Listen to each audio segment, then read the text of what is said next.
Hey guys, how we doing? Hi to everybody on YouTube and on Facebook, going out live to two platforms today.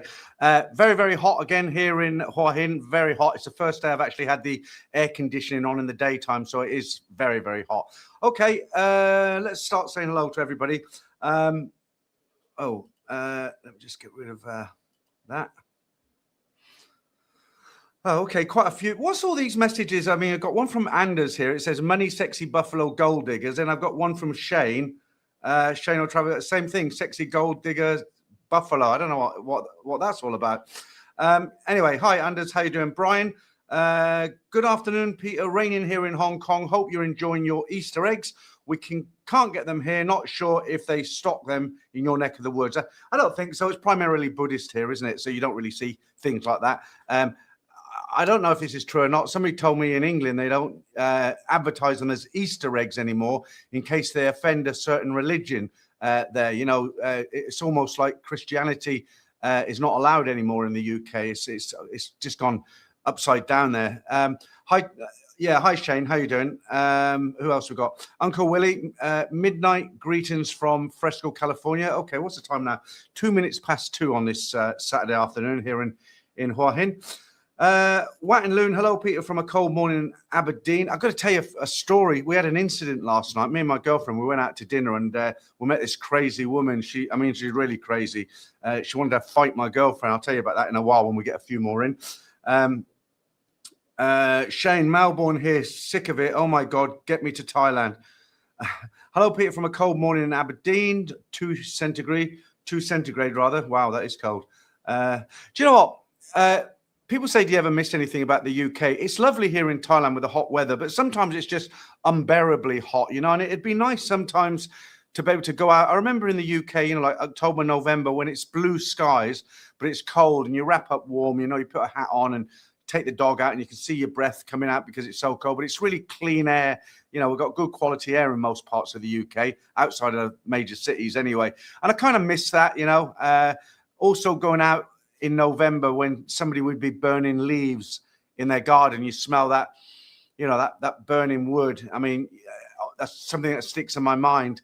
You know, little things like that. The first cut of grass in spring, you know, when it's been a really long, cold, awful winter and spring finally pops its head round the corner and you hear the buzz of lawnmowers in your neighbor's gardens a few streets away and you have that first whiff of the grass. Yeah, I miss all that. I really do. I mean, that's all part of being English, I suppose. Maybe Australian as well, America, I don't know. Jason Finch, I'm coming to Pattaya April 13 for Songkran. So it's going to go on for about 10 days down there. I mean, it's a big party. It's actually... it normally goes on in Bangkok and other towns. It's about 2 or 3 days, but Pattaya, it's just 10 days of sheer madness, you know, absolute madness. You got to love it. You got to be into it, or you won't want to go to Pattaya. I know guys who live in Pattaya who actually fly out for a week just to get away, 2 weeks just to get away from it. You know, they'll go to Vietnam or Cambodia or something just to. I don't know. Some of those other countries have got Songkran as well, but they do go. They don't like it. I've fallen off the wagon weight-wise. I don't know if you can notice now that I put a bit of weight on. I haven't been to the gym for a week. I took out a gym membership just down the road here, and I hadn't been for a week. Been dead lazy. I was eating a lot of food last week, so I've decided tomorrow. Girlfriend finishes late. I'm going to go back to the gym tomorrow and really. It's a tough one, isn't it? You know, I mean, food is so enjoyable, and here you can get everything. I had, you know, I make food at home. We go out to eat most nights because it's so cheap. We went out last night and had dinner. It was, you know, no, I had dinner at home last night. Sorry, the night before. And I'll be going out for dinner tonight and tomorrow night. And it's terrible. And I can see it in my face, you know, when I, you know, about a couple of weeks ago when I've been going to the gym and really eating lightly at night, especially, I could see, you know, but I can see this, it's starting to pad out a bit now. And I really don't like it. You know, it's a difficult one.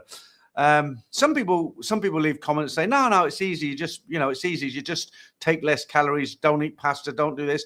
It's not easy at all. You know, I mean, I don't think it's easy. Some people, it might be easy for some people. It's certainly not for me. Dale, how you doing? I'm doing very well. Thanks, Dale. Apart from, you know, chubby cheeks, as it were.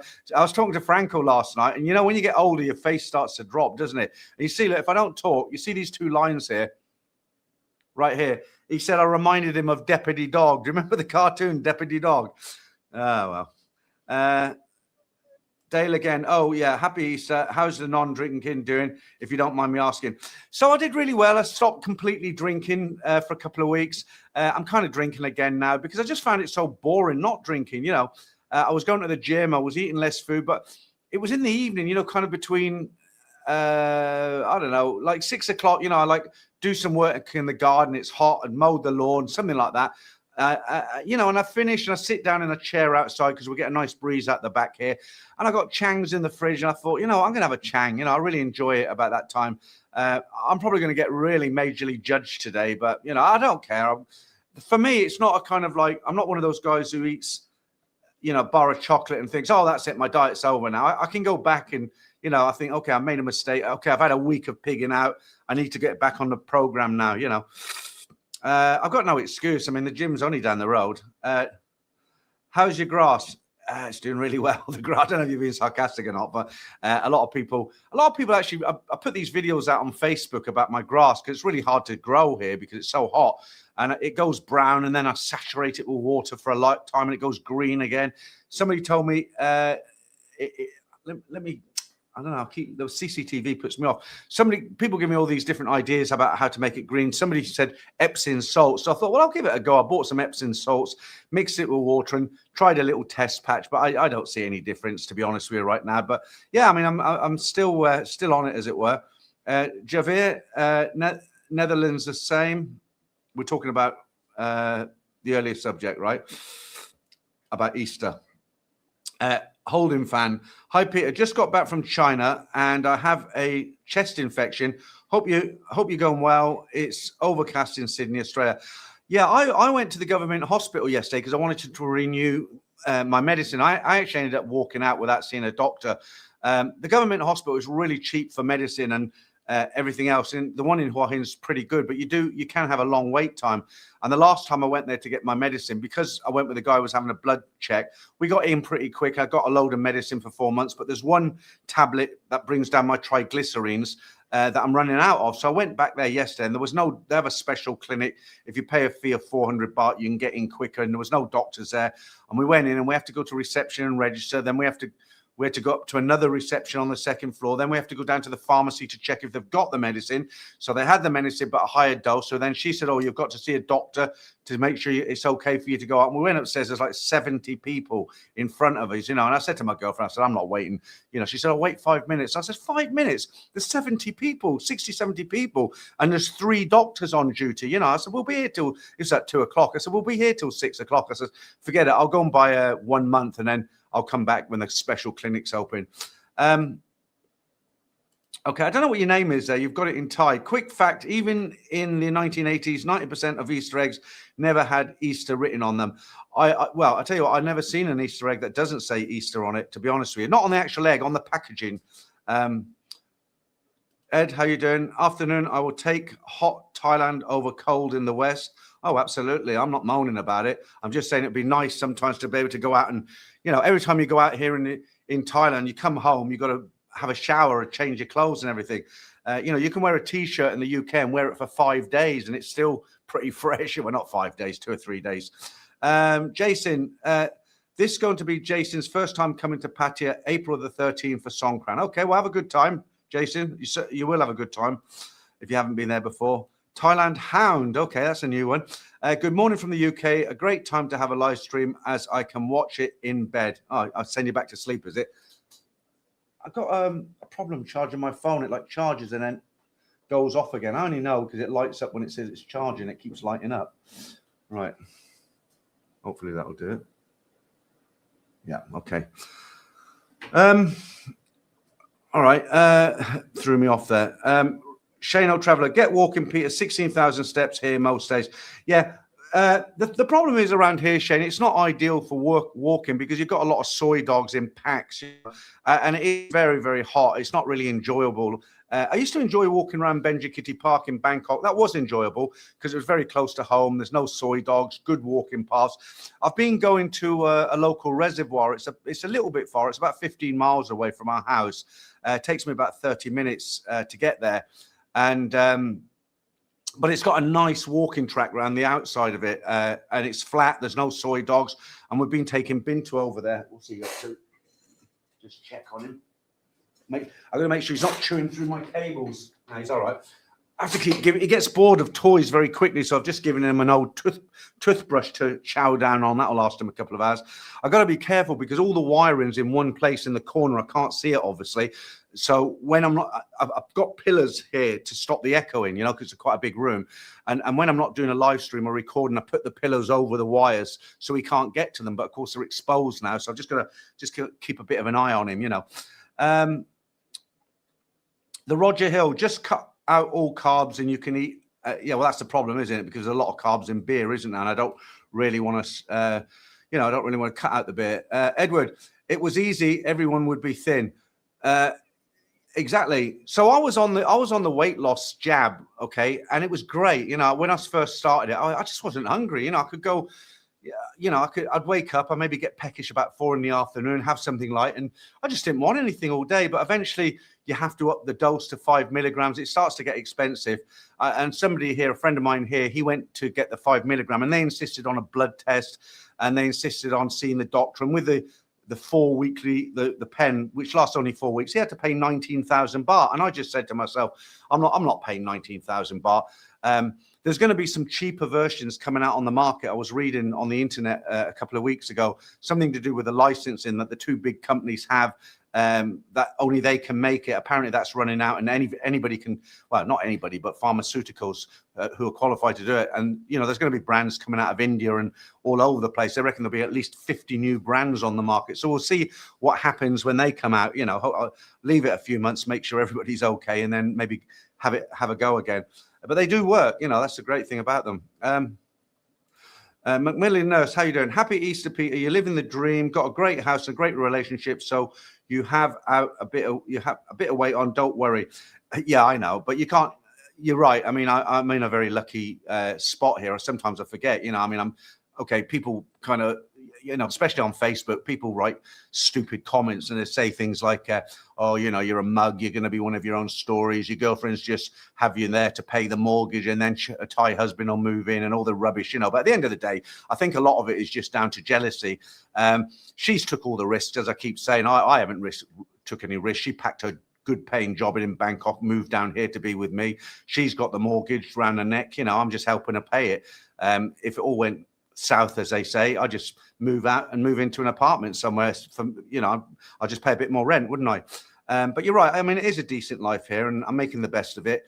And but I would like to be healthy. I'm 66 on Tuesday, and a lot to do with health is keeping the weight off, isn't it? The triglycerides and the cholesterol and everything. I don't know how much longer I got left, but I'd like to think I've got another 15 to 20 years. I feel okay, but people who have heart attacks feel okay as well, don't they? Just before the heart attack.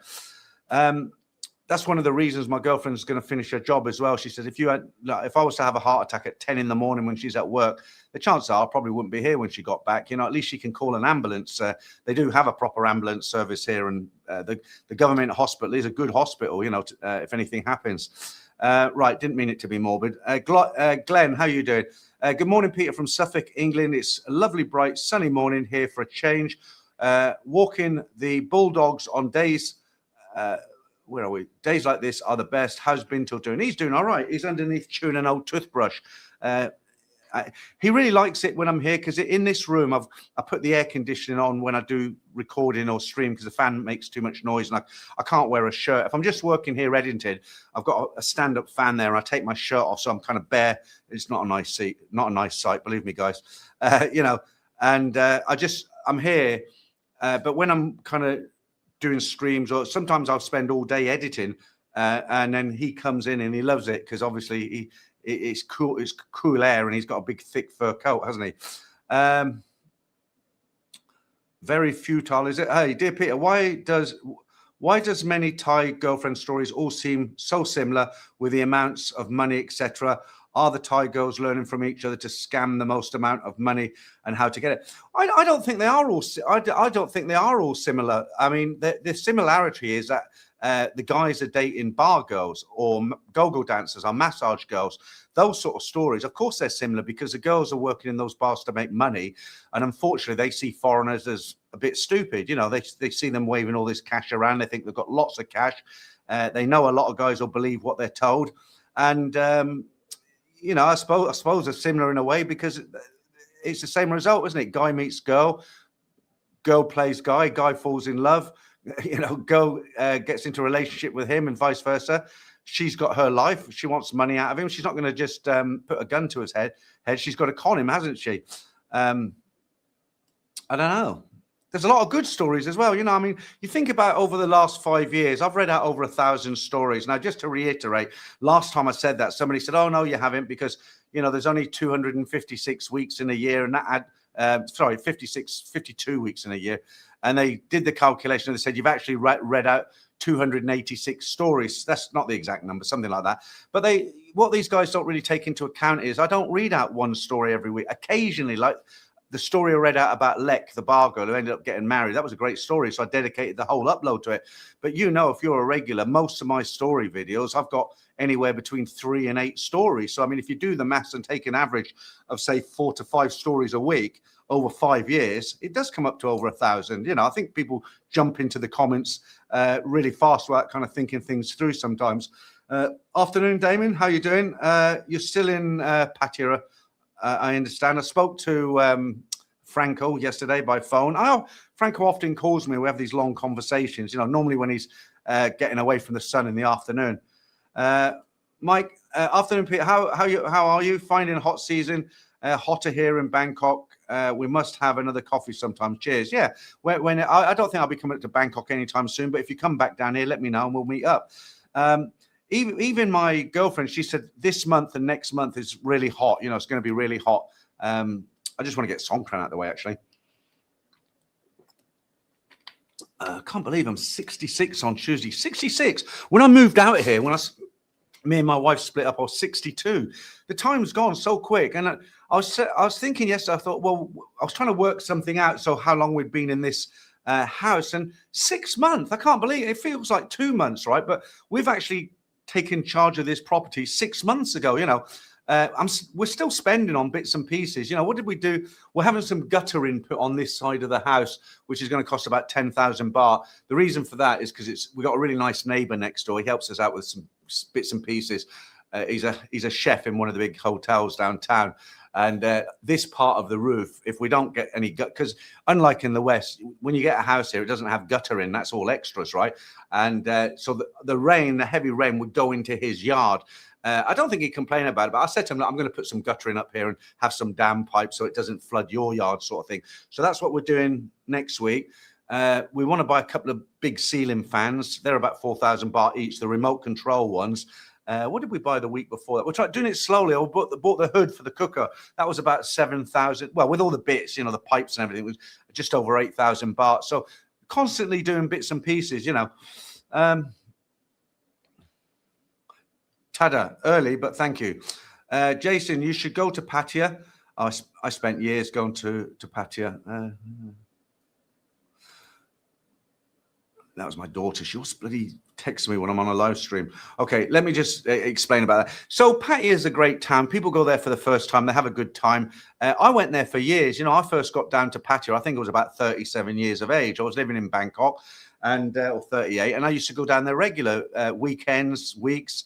And I was the same as everybody else who goes to Pattaya. I was getting drunk every night. I was mongering, and but as you get older, what you want in life changes. I can't do late nights anymore. I went to a go-go bar in Nana Plaza with one of my viewers. He said, "Oh, come on, let's meet. I'll buy you a beer." And he'd never been here before, Bangkok. He'd never been there. And I said, "All right, I'll take you into Nana. I'll show you some of the better go-go bars." And we went up to the top floor. I had one beer, and I was like, I just found it totally boring. After years and years and years. And the thing is with Pattaya, it's changed. The dynamics of the town has changed, hasn't it? I don't want to run the town down because it's a great city, but some of the people who go there now are I just don't like the vibe anymore. It used to be kind of fun there with the sort of people you'd bump into and meet. And there is still a lot of those sort of people who go to Pattaya, especially if you hang out in the Soi Buakhao area, LK Metro, all around that area. But, Walking Street, Soi 7, Soi 8, all those sois that used to be so much fun, and the beach road, the sort of people you get coming now in big groups and stuff. It's just, it's just put me right off the town. And I dare say I'll go there again occasionally. I mean, I used to go down and do the videos with Mark and stuff. But I've got no reason to go there. It's not like if I go to Pattaya, I'm going to have an excellent time. There's enough to do here. She's finishing her job, so we can spend more time together. And there's some, I'd rather go to a beautiful beach, which is 30 miles away. They've got a bit of food there. We can take the dog, and see some nice sights on the way. That's, as you get older, what you want. People say, well, you get boring, but it's not that. You're what you want out of life changes. It does. I mean, I don't really class myself as old, but I am old at the end of the day, aren't I? I mean, I remember when I was 30, if I thought about somebody who's 60, I think, oh, wow, he's old. And I'm 66, but you don't feel it when you get here. I get my pension next month. Bloody hell, I never thought I'd be saying that. Rennie, how you doing? Raymond Spencer, is it? Raymond Spencer. Hi, Peter. My medicine doesn't work over here, even though they still say they still take $200 out of my check. Can you recommend a health insurance company? So I didn't go with them. I'm self-insured, but the best one here seems to be Pacific Cross, because with them, they're very hard to get on to, because like in my case, I was taking one tablet to lower my blood pressure, and I was taking a statin at night. You've heard this story. Shane's going to jump in now. Because of that, they wouldn't insure me for a heart attack or stroke, because they call it a pre-existing condition. So I thought, well, there's no point. That's the whole point of getting insured, that if I have a heart attack and I have to go into hospital, they'll pay out, but they wouldn't. So I didn't. But once you're on with them, and the other good thing about them is if you sign up before you're 65, I'm not sponsored or getting any backhanders. You just asked me, in my opinion, what I think is the best one. This is my opinion, because I did a lot of research on different insurance companies. If you go in when you're under 65, they don't insist on a full medical checkup, only after you're 65, and there's no limit on health. So as long as you get in there before you're 65, apparently they'll insure you right up to the age of 99, and they're the best payers. You ask any hospital in Thailand, not just Bangkok, who do you prefer to work with? It's Pacific Cross. And once you've got that card in your pocket, you don't have to pay out anything. The hospital deal directly with Pacific Cross. They should give me some free insurance for plugging their company, shouldn't they? But anyway, they are apparently. But don't take my word for it. Do your own research. Thank you, Jason. Benito, is it? Morning from sunny Northants. Can't watch the whole stream today, unfortunately. Stay lucky, Peter. Thanks very much. You're probably working later on. It's a Saturday, isn't it? George Thompson, 66 state pension coming. Yeah, absolutely. 4th of May it kicks in. I topped it up. About a year ago, because I was only going to get £156 a week. I'm now going to get about £208 because I sent them off about £1,200, $1,400. And I've just done my 7th year top up, which was I sent 2 weeks ago £182, because I was allowed to top up 7 years, no more. And it says now, if you pay that, you'll get £208 a week. You can't get any more than £208. I mean, I'm not relying on it. It's just a bonus, really. Hi to Jason over there on Facebook. Sorry, guys. I don't know why my phone isn't charged. I think it must be the phone. Very distracting because the light keeps coming on it. I'll get some alcohol on that later. Right. Let's read your comment, Jason. I've been with my wife 24 years. She's never ripped me off. I've lived in Thailand, had a house in Thailand, looking to live back in the live back in the next 10 years. Well, absolutely. Most Thai women are pretty decent women. The problem is guys come here for a few weeks, they hang out in the bars, and they tend to think, all Thai women are the same, and they're not. I've got a Thai girlfriend. She's a very, very decent woman. She never asks me for money. I give her money because she's my partner. I don't give her a salary, but I just, she needs something. When she wasn't working, she needs petrol in her Scooby, a phone bill. Of course I have to pay it. You would if you had a Western wife, right? You wouldn't, you'd have to support her. It's the same thing. I was talking to a guy the other day. I won't name him. And we were just talking about Thailand. Now, he came here for the first time a couple of years ago. He came back several times and he fell in love with it. And he was talking about how cheap it was and the beaches. He was going some beaches. He met a girl who was a travel agent or something. I can't remember exactly what she'd done, but he fell in love with her. And, he felt she was a really decent girl, bought her a motorbike, and they were hanging out together. And then he went back to the UK and he came back again. And, he'd been in my streams and we'd been communicating. No, he's not a really close friend, but when he was here, I used to go and have a game of pool with him in Bangkok, a couple of beers, something like that. And he beat me 30 times in a row with pool. He's a pretty good pool player. I won once because he potted the white with the black. But anyway, that's another story. And we were texting the other day. I can't remember why we were texting, but we were texting. And I always had the feeling that he was going to come back because he had this Thai girlfriend and he was in love with her, And he actually wrote to me. He said something like, Thailand's lost its shine. It's all about money. And, he said, I do this in England now and I go here and I go there and I really enjoy that. And I've got my property and I don't have a mortgage. And, I think that happens with a lot of people. They come out here, they think they've landed in heaven. And when you've been out here for quite a while, it can become just another routine. You get used to everything. I mean, this is my 4th year now, this trip round. And for me now, I just live a normal life. I wake up, have a cup of coffee, potter about in the garden, decide if I'm going to go out and make a video or I'm going to edit.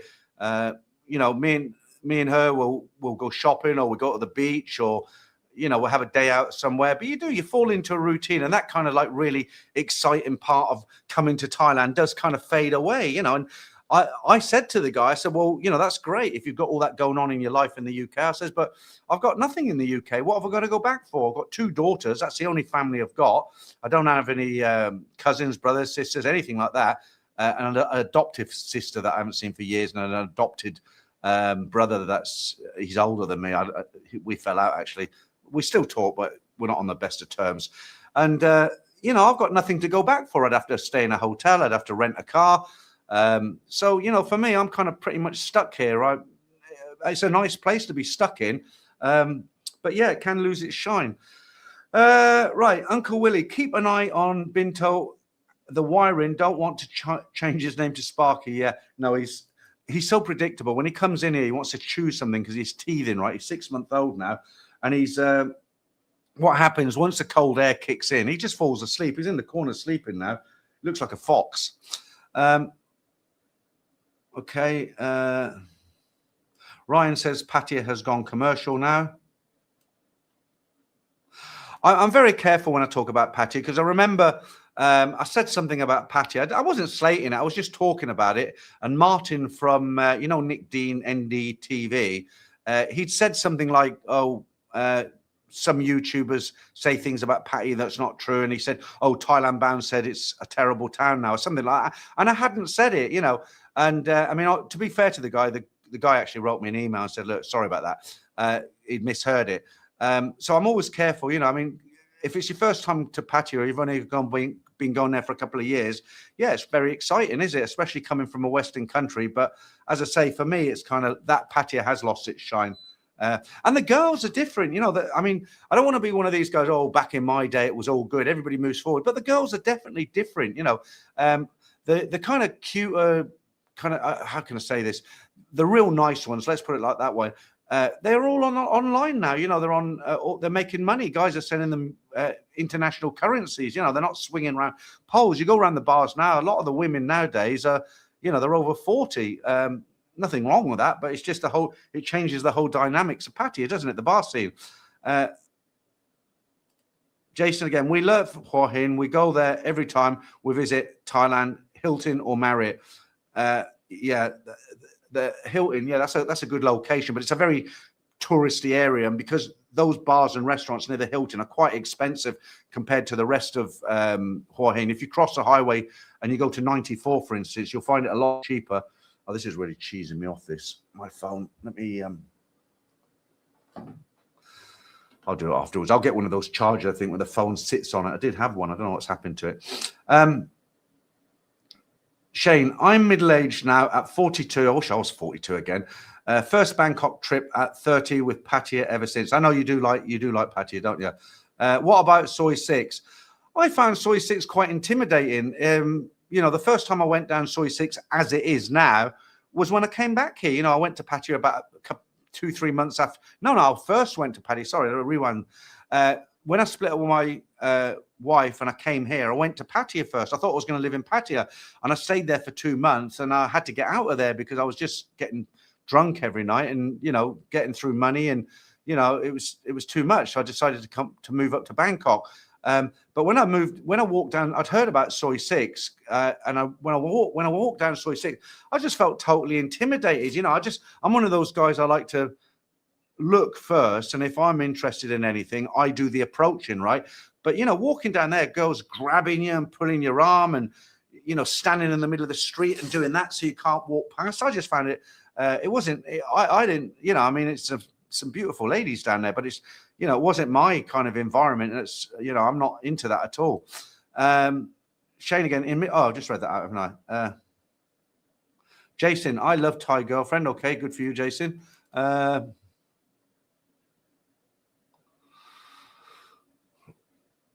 are we? Ryan, I wrote in a message before, check how much soil is underneath the grass. If it's 2 inches, it needs more. I've actually put down a load of topsoil on top, and it's kind of blended in now. The grass has come through, so I'm going to keep doing that. I know about that because I did a lot of gardening in the UK. Okay, I've lost my place now. Let me...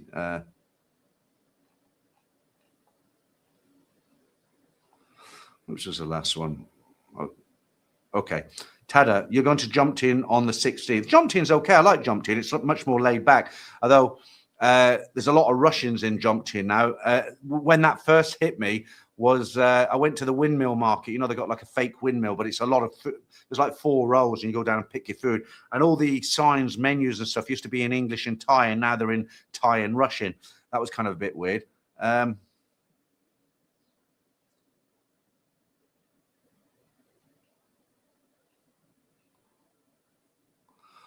Okay. I am married 16 years to a lovely Thai lady. Best thing I ever did. Okay. Travel Gamer. I enjoy your content, Peter. Thank you for keeping us entertained. Thank you very much, Travel Gamer. Exactly, Tada. Exactly. Right. Solar Life. So would you say that the girls are same, but different? I think you've got to judge each girl here like you would in the West, individually. It's all down to where you meet her, isn't it? You think about it. The problem with Pattaya is I've met guys who are with girls, and it's obvious they're bar girls, but they've met them in Mike's shopping mall, or they've met them in the big mall near Walking Street. And because those girls might have been sat there having a coffee and the guys bumped into her there. Well, bar girls go to malls in the afternoon. They go and have coffees and stuff like that. So that's not always, in Pattaya, it's very, very difficult because a lot of girls who move to Pattaya, they go there for one reason. It's different to meeting girls in Bangkok, for instance. And I think guys rush into it too quickly. It should be taken very, very slowly. I've mentioned before, when I first met my girlfriend on Tinder, gone through a lot of girls. Well, that don't sound right. Not gone through a lot of girls, but I'd looked at a lot of profiles. One I had FaceTime with, and she was obviously 20 years older than her picture. Another one was 20 kilos heavier than her picture. And there's a lot of them are really honest. They say, I'm looking for customers. I'm looking for somebody to look after me. I'm looking for sponsors, all this sort of thing. But if you can read the profiles and, you take a chance, don't you? Just take it. I took it very slowly with mine. I mean, our first date was a walk around Benjamin Park, and then I sent her on her way, and that was it for a few days. And then we met for a lunch, and slowly, just by having simple conversations with these girls, you can draw a picture of what they're really like, their personality. If you go out for dinner for the first time, and she starts talking about, my mother's sick and I don't have money for medicine, and that's why I'm not feeling too good today, and they're really heavily hinting, then that's straight away, that's next, right? Okay, Damon, Peter, leaving Pattaya on the 8th, getting out of here before Songkran, too much for me, going back to the village. Yeah, we've had this conversation in the UK, haven't we? Because it goes on for 10 days. I mean, last year, well, every year really, when I was in my apartment in Soi 8, and you've been to my apartment, you know where I am. What I used to do, I used to just stock up with beers and food and everything. It's only 2 main nights in Bangkok. End of Soi 4, Soi 8, Soi 11. It's just bedlam. It's mayhem, So I was at the other end of the Soi. So I didn't come out in the day. And then I'd go for a walk about 9:30, 10 o'clock at night towards Benja Kitty Park. And it was okay. James, after over 25 trips to the kingdom, I certainly feel Hua Hin is the place for me. I'm 53 and look forward to visiting again. I really enjoy your honest opinion and your general demeanor. excites me about the next trip and one day possibly retiring in Hua Hin. Well, that's nice, James. I mean, it's not for everybody, Hua Hin. It can be a bit slow for some people. I think if you've got a permanent Thai partner, it's a good place to be because there's enough here so that you don't get bored. There's lots of restaurants, there's lots of bars, but it's not Pattaya, obviously, and it's not Bangkok. But you've got beaches and it's nice. Right, I've just remembered I was going to tell you a story. So we had a bit of bother last night. So one thing you got to know about Thailand, mental health issues, they don't seem to take care of people with mental health issues like they do in the West. And they're in society, you know, and you do bump into them sometimes. And sometimes it's obvious they have mental health problems because we've all seen them. You'll be walking down Sukhumvit and there'll be a guy with scruffy long hair. He looks like he hasn't washed for a year. His skin's really dark from being outside all the time. And he's shouting at people or he's shouting at himself. And you look at him and think, oh, he's crazy. But there's people who are crazy. Maybe that's the wrong word to use because I'm talking seriously about it. There's people who have mental health issues who on the outside of it, they look normal. And you can have issues with them and not realize and run into them. And this is what happened with me and my girlfriend last night. So we went to the fishing pier on Thursday, Friday and Saturday. They have a real fishing pier here where you can hire rods and reels and fish, right? Very cheaply. But it's also got a night market. So the whole one side of it is all food stands. And at the end, there's a kind of bar with metal tables and stuff. And you sit down, there's a nice breeze coming in because you're quite far out into the water. So me and my girlfriend are sitting there. I'm having a chang and she's eating some spring rolls or something. And, you know, the tables are quite tight in the bar area. So the gap between the back of her chair and the chair back of the next table are probably only about that wide, you know, maybe a foot and a half, right? So we're sitting there eating and everything's going nicely. This is about 7:30. And this woman, a little bit overweight, she looked like she was about 40. She looked like she was on a mission. She was dragging a small suitcase with her. And she came between the chairs because she wanted to grab a table near the water. So she came between the chairs, dragging this suitcase. And she just banged into the back of my girlfriend's chair, you know, really quite hard. And I looked at my girlfriend. I said, wow, you know, I've never seen anything like that. I mean, she didn't even stop and apologize or say, oh, sorry. You know, Thais are very polite with each other, especially. And I was surprised she didn't stop and say, oh, sorry about that in Thai, you know. Anyway, so we didn't think nothing. We just thought, oh, she's really rude. And she came back about half an hour later and she did exactly the same thing. And my girlfriend just kind of went, why? You know, didn't kind of direct it at her. She just kind of wanted to let her know, like, you know. So this woman stops and she starts engaging with my girlfriend quite aggressively, talking, right? And I'm thinking, oh, it's going to kick off here. And my girlfriend, the thing with the Thais, they don't want to back down, even the ones who are not having mental health issues, okay? So they're talking in Thai, and I'm picking up some of it and a lot of it with the gestures I can get. So what this woman's saying is, what did you say to me? You know, you said something or other. And my girlfriend basically said, well, you bumped into me twice and you didn't even say sorry. And this woman's answer that, she said, well, I'm not sorry. And that's when I knew, okay, she's got mental health issues because Thai people don't do that. You know, if a Thai bump into another Thai, they're very apologetic. You know, they're very, they just wouldn't bump into somebody that hard twice. And then when they get pulled about it, they wouldn't say, well, I'm not sorry about it. You know, so I knew straight away. I thought, and she looked very aggressive, like she was ready to lay into my girlfriend, you know. So I just let them talk for a while. My girlfriend later, she told me, she was saying to, well, look, you know, you bumped me. You could have at least apologized or at least, you know, made some kind of remark. So I knew you didn't do it on purpose. And this girl was just very, very aggressive. So I thought, right, I'm going to diffuse this. So I stood up and I grabbed my girlfriend's arm and I pulled her and said, come on, let's go. But she wouldn't go. And the reason for that is because with the Thais, that would have looked like she was backing down. She would have looked like, it would have looked like, you know, she was using me to pull her out of the situation. Then the other Thai, it's a bit silly, really. The girl who was causing the problems would have thought, oh, well, I've won that because her boyfriend's taken her away. And that's how they think, right? But in actual fact, my girlfriend was very, very calm. She didn't raise her voice. She just basically talked to her normally.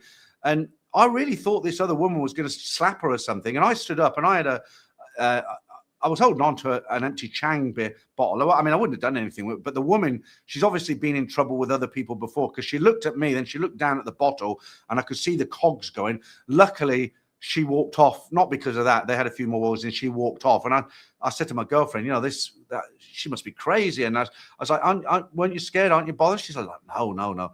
You know, so the whole point of that story is when you go out and about, you've just got to be very careful, because you can deal with some people who on the outside, they look normal, but they can have some very bad mental health problems, and you can have issues with them, and you don't come here, to get into that situation, right?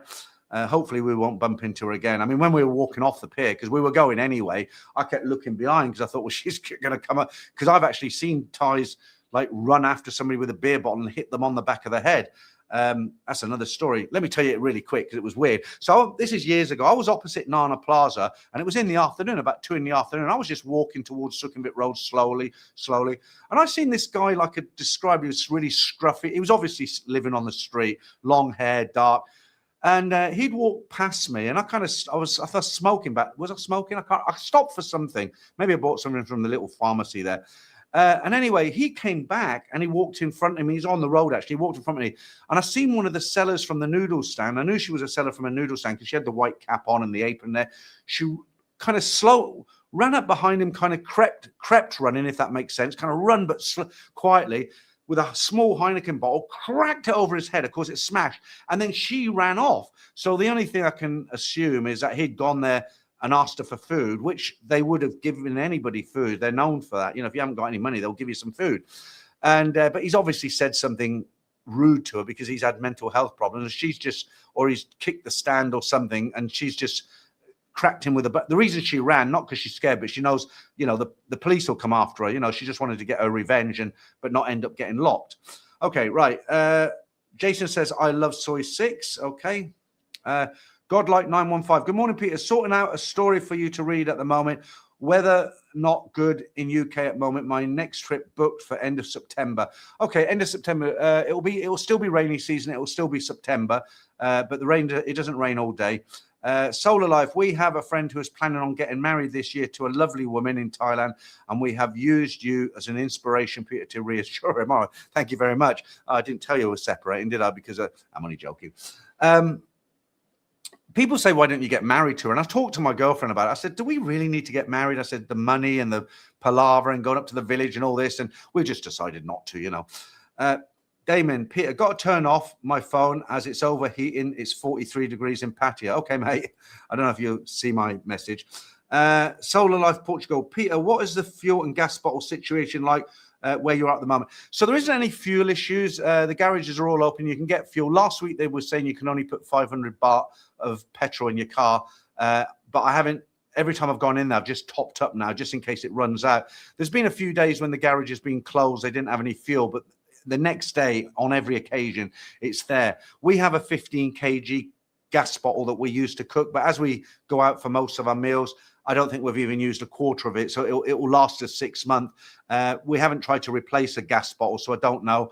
It isn't really a huge problem, and in fact, I was saying on the Sunday stream last week, I'd read that there was a tanker attacked, a Thai tanker, basically the first one.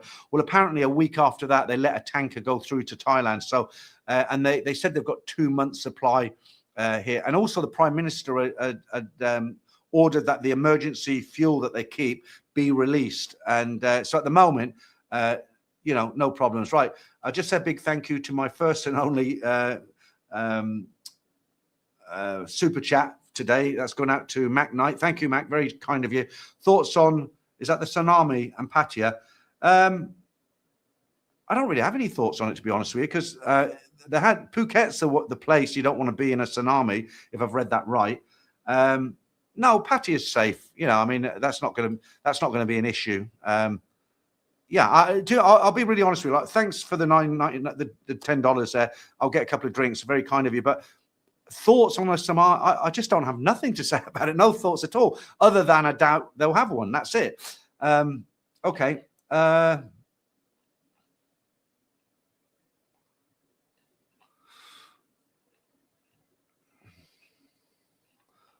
Okay, where were we? Okay, Tada. Bumping is a trend in Japan now. Okay. No, I don't want to say the word. I don't think she was. I think she really had mental issues because you could see from her face she was so much in a hurry. Everything she did was she was in a hurry, and she looked like she'd had hassle before. She just had that look about her. I just don't want to bump into her again. I mean, fair play to my girlfriend. She stayed ever so calm, really calm, and just talked to her. Had she raised her voice, or I'm sure the other woman would have started to lay into her. But my girlfriend's quite feisty as well, so I don't know how that would have come out. Peter, who's this? Daniel, I'm in Kanchanaburi, seriously wanted to move to Hua Hin, looking for more food varieties along with new friends at 72. I need to be closer to some hospitals as well as I consider myself fortunate. I have health insurance at participating hospitals in Hua Hin, pretty much a done deal for me. Yeah, I mean, there's three big hospitals here. You've got the Bangkok Hospital, which is the best, but it's expensive if you haven't got insurance. You've got San Paulo Hospital, which is kind of in between. And then you've got the government hospital, but you've also got the Red Cross, and you've got a few other clinics knocking about and stuff. But yeah, I mean, I love Kanchanaburi. I like the whole vibe down there, with the Death Railway and the museums and stuff. I think Kanchanaburi is great. I'm not sure I'd want to live there, though. Chaval, hi from Paris. How are you? Very well, thank you. Very well. I don't think I've had anyone in from Paris before. Travel Gamer, I sent my Thai wife some money. She never asked, and I feel bad for not supporting her more. Yeah, I mean, it's a difficult one, isn't it? If you send too much, you kind of feel like, am I being a mug? And if you don't send her enough, you think, am I being a bit stingy? What I do with my girlfriend is I give her 5,000. We don't have a schedule. It's not like, right, every first of the month you're going to get this much. And I give her 5,000 baht. But what that's for is to buy things like, she's eggs, milk, things for the apartment, okay? And I always say to her, she bought a watch once. It was only 1,000 baht. And what I say to her, I say, look, the 5,000 baht I give you, that's for the household running, right? If you want to put petrol in your bike, that's fine. I'll pay your phone bill. This is when she wasn't working, okay? And it's going to be like she finishes on the 13th, so I'm going to be taking care of her again, right? So what I say to her is, if you go to the market and you pick up some fruit, or you want to put some fuel in your bike, or you want to stop for a coffee and an ice cream or something, or you want to buy a dozen eggs for the fridge and some milk or some meat or something, okay, spend that 5,000. That's what it's for. And then what I do is when that's gone, I'll give her another 5,000, but it lasts her ages.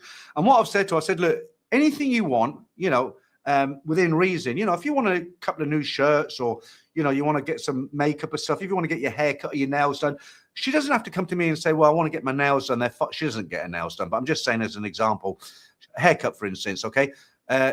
If she wants to get a haircut, she'll say, look, I'm going to go and get my haircut. And I'll say, well, how much did it cost you? And she'll say 500. And I'll say, oh, there you go. And that's it. But I mean, I don't have any kind of program of giving her money. And actually the 5,000 I give her, sometimes it lasts her 2 months and more, because, we do the shopping together. I normally just scan it. I don't think it's a bad thing to people think, oh, if you give a Thai woman money, you're a mug, but it's just all around that bar girl, the whole thing around bar girls. Like I keep saying, if you're in the West and you had a wife or a girlfriend and she wasn't working, you'd do exactly the same thing, wouldn't you? You'd have to support her. Fox Muller, how you doing? Solar Life, the fuel situation is good here. You're in Thailand. Keenan, David, is it? No, Peter, you certainly don't need to marry again. Learn from the car crash stories you have told. Yeah. I mean, I don't want to go into my personal details too much, but, she's going to be well looked after. I don't know how long I'm going to be around. My daughter's back in the UK. I've done a will in the UK. Okay. So they'll be looked after as best as I can. And, if this woman, she's 18 years younger than me now, if she stays with me and I live to be 85, and, I'm a bit senile in my last 10 years and she takes care of me. She deserves something, doesn't she? I mean, if I've got to see the big man in the sky. I mean, it wouldn't be fair to leave her penniless, would it? I mean, she's not penniless. She's got her own money in the bank because she's worked all her life and she's never had kids or anything. But, you've got to do what feels right for you, don't you?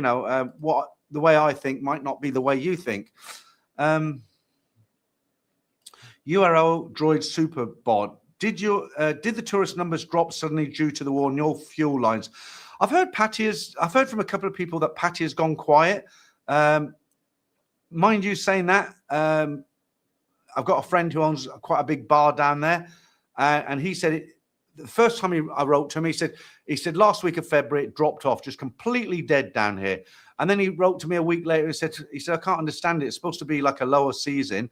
He said I've had my best night last night. He said tremendous takings last night. I don't know. I don't really notice it in Hua Hin, because the thing about Hua Hin, you have a lot of retirees here, so you always see a lot of foreigners. Thank you, Ray. Another interesting video. Andrew, if you choose to travel, what would you do with Binto, not Bimto. Binto. It's a Japanese name. He's a Shiba Inu, which is Japanese. So he's got a Japanese name. Binto. He's fast asleep now. They've got some great kennels here. They're air conditioned. So I've been up to one place that's about 3 miles from our house.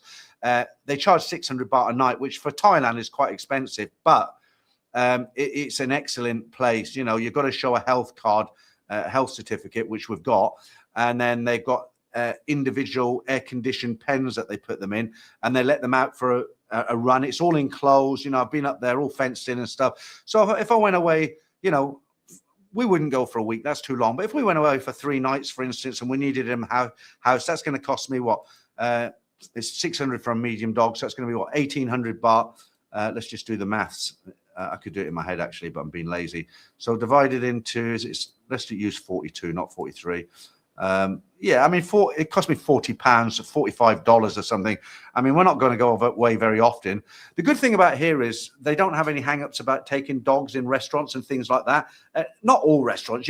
We couldn't take him into the Hard Rock or the, you know, Murphy's Irish Bar or Father Ted's, anything like that. But, you know, the Thai restaurants that are open and stuff, they don't have any issues with that.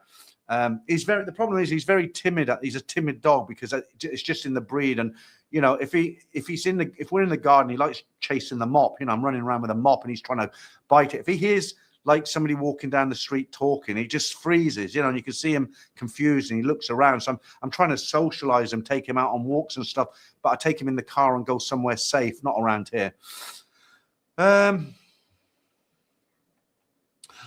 One thing we do want to go to, we want to go to Da Nang when everything settles down, because I've never been to Vietnam, and I'm quite interested in the war history and stuff, you know, the Vietnam War, and apparently Da Nang is a good place to go, you know, if you're into that sort of thing. I've never been, as I said.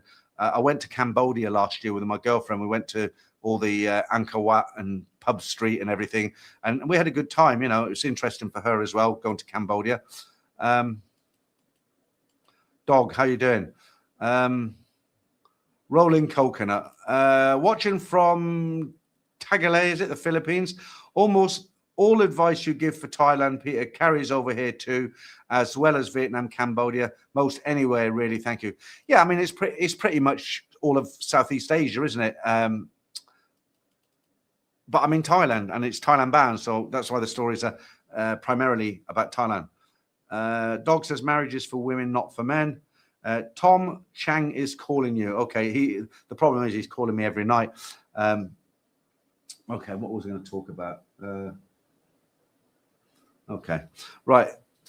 I was going to tell you something else. My memory's getting really bad. Sometimes, do you ever do this? Sometimes I'm in the lounge watching TV, and I stand up and I go into the kitchen for something. I'm sitting on the sofa and I think, oh, I want to cut my nails, for instance, and I go in the kitchen to get the cutters out the drawer. But by the time I get into the kitchen, I forgot what I've come in for. I'm like, what did I stand up and come in here for?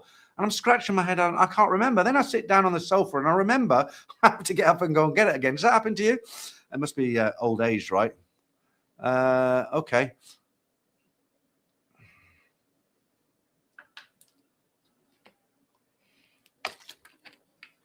Binto. Yeah, he's out for the count. Right, the chat's kind of dried up a little bit now. So if you've got anything you'd like to know, any questions you want to ask, now is a perfect time, because you'll get an almost instant answer. I'm surprised actually, because we've got 170 people in now, and unless I've missed some of the chat, let's go back and have a look.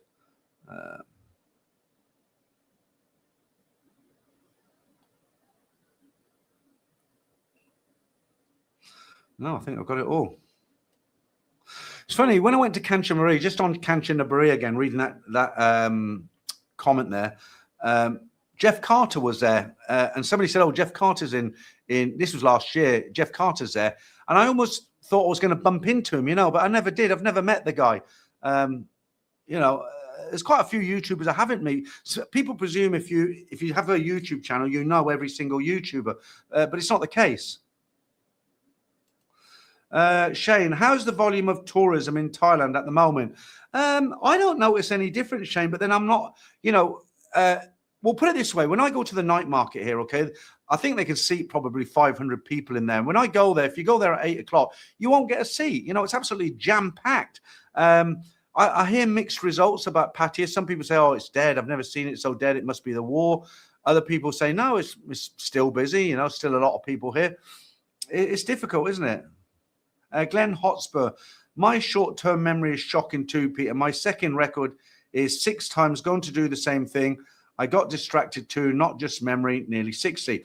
I got seriously worried about it a couple of years ago when I was in Bangkok in my apartment, because my birth mother had dementia at 73. And she went from being very, very switched on, very jovial. We used to go and walk her dogs on Hampstead Heath when I was down there to visit her in London. And, she was like really sharp. And within 6 months, she went from that to not knowing who I was, to talking nonsense, and my memory was getting worse and worse and worse. And I was getting worried. I thought, blimey, I'm at the age, maybe I'm getting dementia, and I went for a dementia test to the hospital. And at the end, they ask you 30 questions. I'll talk about it a little bit, tell you what they say. But they ask you 30 questions, and I got them all right. And at the end of it, I said, well, what's going on then? She said, oh, you're just getting old. Your memory's going. But she said, you definitely haven't got dementia. But I did make her and my girlfriend laugh, because one of the questions they ask you, so about 5 questions in, she'll say, right, I'm going to name 3 items.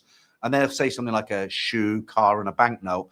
And then she'll say, I want you to remember them. Then she'll ask you another 5 questions. Then she'll say, what were the 3 items I mentioned to you? I happen to remember them all, and I told her. But I thought I'd play a joke on her. So some of the questions they ask, they say things like, what day is it today? What time is it today? What day was it yesterday? These are the sort of questions, right? And I thought a female doctor, you can get away with this in Thailand. So she says, where are we right now? And I said, oh, we're in Lotus. Lotus is a big mall here. Food mall, right? I said, yeah, we're in Lotus. And she just you could see her and my girlfriend look at each other with this look in their face. As I'm only joking, I'm in hospital on Rama 4. And she was kind of like smiled, from ear to ear, but I wouldn't get away with that in the UK.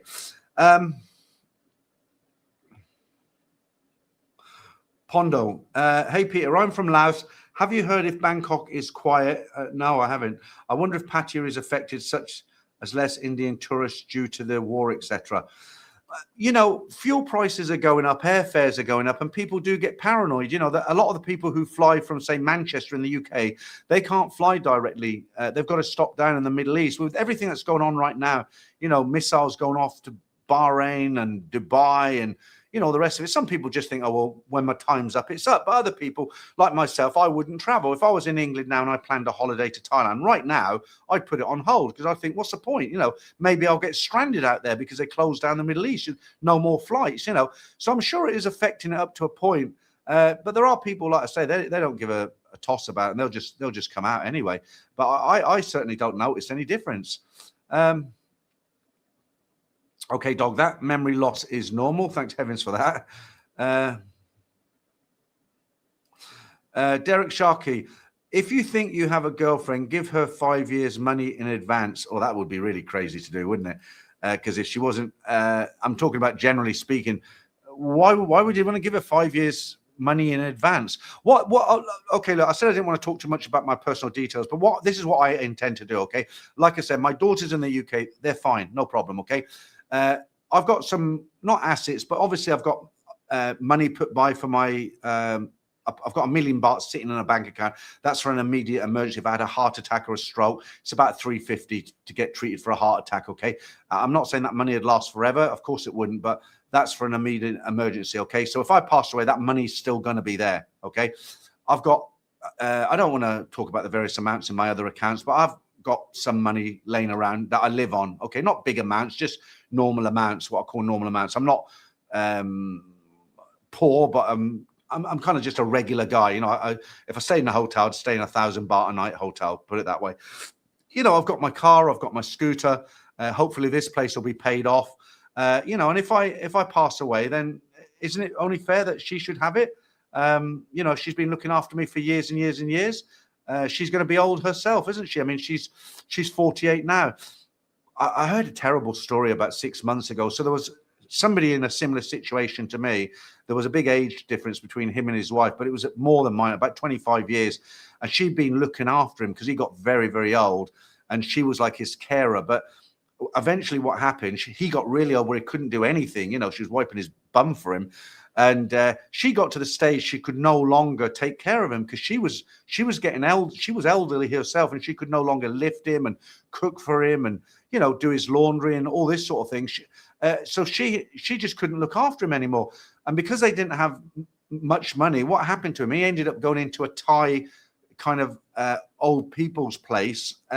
You know, they just have like low quality Thai food twice a day, and you know, you're not really looked after, and that's kind of scary. You know, I'd like to think my daughters would step in at that stage.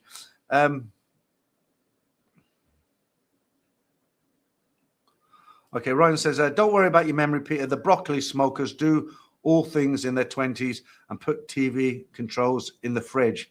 Put TV control in the fridge. I've never done that. Kenny Christopherson, hey, Peter, been a while. Hope you're doing well. Yeah, doing very well, Ken. Nice to see you back. I notice that sometimes I get people unsubscribing. I don't hear from them for 2 years, and then suddenly they're back in the stream, or I see they've signed up for a membership again. Dog, Peter, what do you think about Phuket? I heard so many bad stories from there that I avoided it every time I traveled to Thailand. So Phuket, like everywhere else in Thailand, isn't what it used to be, okay? There's a lot of Russians in Phuket now, approximately 8,000. That was the number they're giving, okay? Because there's more people, not because they're Russian, but because there's more people, there's more problems going on down in there. Immigration have hit it hard down there because people are setting up businesses they shouldn't be working. They're using nominee companies with ties. The traffic apparently is horrendous down there now. And it's just not what it was. I mean, there's still beautiful beaches and restaurants and bars and stuff, but I don't think it's unsafe. Last time I was in Phuket must have been, I went back to the UK in 2000. So that's 26 years. Must have, I think it was 1997 the last time I was in Phuket. No, it was 98. I remember 1998. So that was 28 years ago. 28 years ago. Don't time fly.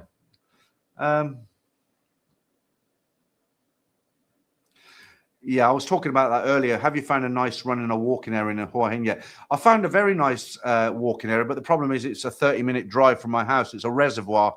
And there's a nice beach there as well, and you can eat a little bit of Thai food. It's pretty good, but it's half an hour each way. It isn't the end of the world, but you can't do it every day. We'll probably do it a couple of times a week when my girlfriend finishes work. Around here, it's just soy dogs, and you know, they drive like nutters. Duffler, had a young barman recently ask me what my order was 3 times. I only wanted 2 drinks. Okay, obviously he's busy.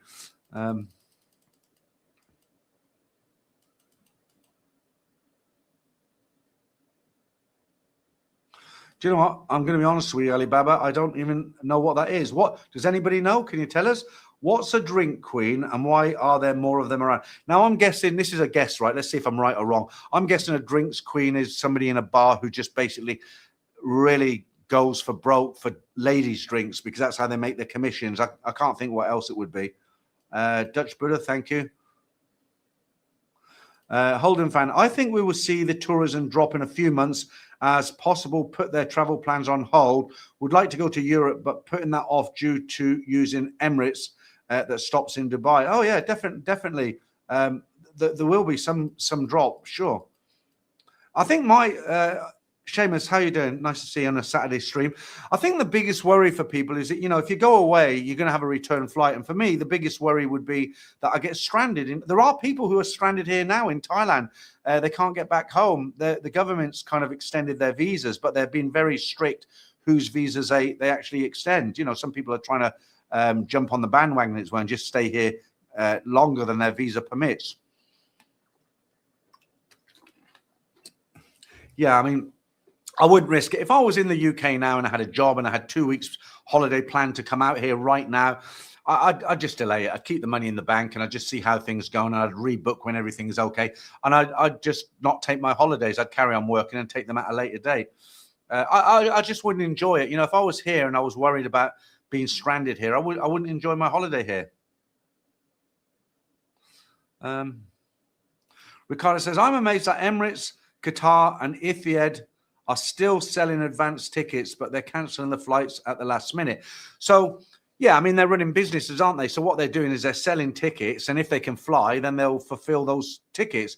But if they can't, they'll just cancel them as well. It's a business strategy, isn't it? Because if they don't do that and then suddenly the war's over and everything's back to normal next week or the week after and they haven't sold any tickets, I mean, that's bad business, isn't it? Zifi, is it? Shout out to my mate Luke McGovern for introducing me to your channel. Thanks, Pete. Okay, thanks, Z. Sean, Jeff Carter flights kept getting delayed. I seen he did a short on TikTok. Like I say, I don't really know the guy. But he sometimes some of his videos pop up. He seems very kind of upbeat, Okay, World Traveller, thank you for letting me know that. So a drink queen is a bar girl who doesn't do bar fines. Okay, the biggest reason, I don't know, it might have changed now, but in my day, as they say, the biggest reason that what do you call them? Drink queens. There are. I'm going to tell you a funny story that happened to my friend Simon, and I've told it before, but it was about a year ago. It's quite a good story, actually.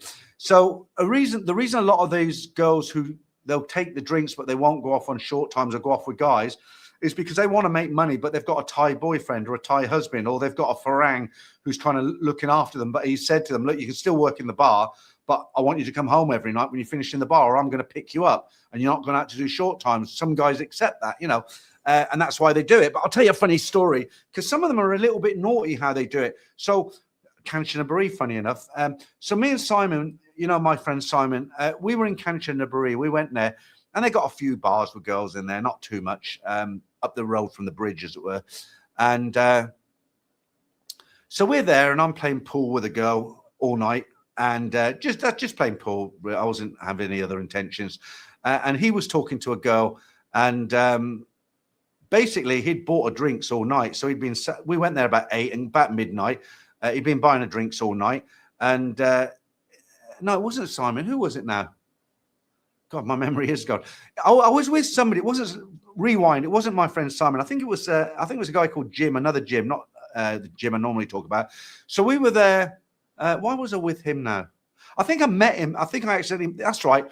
When I went there to do the video on the bridge on the River Kwai, I met this guy and he recognized me from YouTube, and we said, well, okay, let's meet up and have a beer later. And we went into this bar. I was playing pool with the girl, and he was talking to this pretty girl, and he'd been buying her drinks all night because he's thinking, well, I'm going to take her out, but I don't want to go back yet. So he'd bought her like 7 or 8 drinks at the end of it. And I remember a guy coming in about just after we got there. He talked to her, went to the bar, and I didn't think nothing of it, right? And then at the end of the night, this guy, Jim, obviously said to her, right, I'll pay your bar now. And she's like, oh, no, my bar fine's already paid. And this guy speaks very good Thai, okay? And he basically had it out with her and said, well, he took all the bins, all the drinks out, and he said, well, you can pay for them yourself. You should have told me, because you knew what my intention were, because otherwise why would I have continued to buy drinks? And the owner was then was a foreign owner. He didn't really want to get involved in stuff. But, I think it's a good idea. If you go to someone like Patty and you see a girl and you buy her a drink, you think, yeah, I'd like to take her out, but I want to spend time with her. Just ask her straight, because that's what they're there for business, aren't they? That's their business. And if you're there buying them drinks all night and then they say, no, I don't go out with guys, then waste of money, isn't it? And bar drinks are not, girls' drinks are not cheap anymore. Somebody was telling me down in Pattaya, especially Soy 6, you have to buy what they call racks of drinks now. I mean, you used to buy a lady's drink. Now it's a rack of drinks, 2 racks, 10 drinks, ridiculous. Dutch Buddha, did you come up with that name yourself? Is that directed at me or somebody else? Terry Shaw, is it? An acquaintance here in that's the Philippines, isn't it? Made it home to Toronto through Dubai, no problem last week. I'm on the same flight, 3 weeks, so far so good. Well, it depends, doesn't it? If it escalates or they run out of fuel or they completely close down the straits, or maybe it'll end, that's the best scenario. Check bound, how you doing? Late in, but good to see you. Happy Easter, Peter, to you and everyone, and greetings from Prague. Okay. What's that second one? Australian what? I can't pronounce it. Hi, Peter. Around 50% of fuel stations in Vientiane now. Most fuel. What's LA? I don't know the abbreviations. Now LA. What could LA stands for? Okay. Most fuel imports come in from Thailand. The supply pressure is on throughout Southeast Asia. Okay. Oh, now closed. Okay. Oh, really? 50% of fuel stations are closed. So what happened here in Thailand? When it first kicked off, they were panic buying. People were including me. I went and filled my car up as soon as I found out, they might run out of gas, and I continued to top it up. Normally I wouldn't go until I was on a quarter of tank, but as soon as it went down a digit or two, the same on my motorbike, I was in there and filling it up because you never know, right? But it seems to be a lot better now. I haven't seen the garage. We've got one very close to our house, a PTT station, and I haven't seen it close. I haven't seen it closed down for about a week now. When it first started, people were going in there and just taking cans and all sorts in there. But yeah, it doesn't seem to be an issue at the moment. And as I said earlier, the Thai government said they've got a 2-month supply, and the Prime Minister has released the emergency supply. So, okay. Right. The comments are kind of dried up a little bit now, so I think I'm going to call it a day. How long have we been going? Just over an hour and 11 minutes. Still got 185 people in there. I'm surprised the comment box is so slow today. Travel Gamer says I should have bought a Tesla. I'm not sure about that. Tesla. Okay, Craig. Unfortunately, we'll have to give Thailand a miss. Your council tax up, water bill up, food up. Yeah, I mean, I don't know. I hear things about the UK. It's getting expensive, isn't it? I remember, when I went back in 2000, I had a few businesses because I was in England for about before I came back out, about 22 years. Okay, and I was coming back and forth, and I had a few businesses. One of them I was importing from Thailand. You can't do it now; it's all been tied up by China. But one of the small businesses I had a taxi firm for a while in Kettering. Only a small one. I had 2 black cabs and 4 private hires. And now, why am I telling you this story? I've already forgot. Thailand for this year. Council tax up, water bills up, food up. Yeah, I was going to tell you a story. It's completely gone now. So that's proof of the memory loss. Okay, Alibaba, it might come back. Sometimes it comes back. Bangkok Post today, 57 million litres of fuel missing from Surat Thani depots. How do you lose 57 million litres? Wow. Stephen Bedford, thank you. I won't read that out, Stephen, because my head will be so big I won't be able to get out through the door. Check ban. Modern petrol, depending on the ethanol content, modern petrol doesn't stay fresh for all that long. E85 petrol might last only 6 weeks before it starts to go stale. Just on the petrol, one thing I've noticed, I put 95 into my scooter and my car because it's just better quality. And I can put 91 in there. So on the few times I've gone into the local garage and they've said there's no 95, just 91 E10, I think it was. I said, okay, that'll do because it can run on 91. The Thais put 91 in because it's cheaper. But I noticed a difference on the performance, when on the Honda ADV, when I'm doing kind of about 30, 40 miles an hour and I open the throttle full, you can kind of feel that surge of power.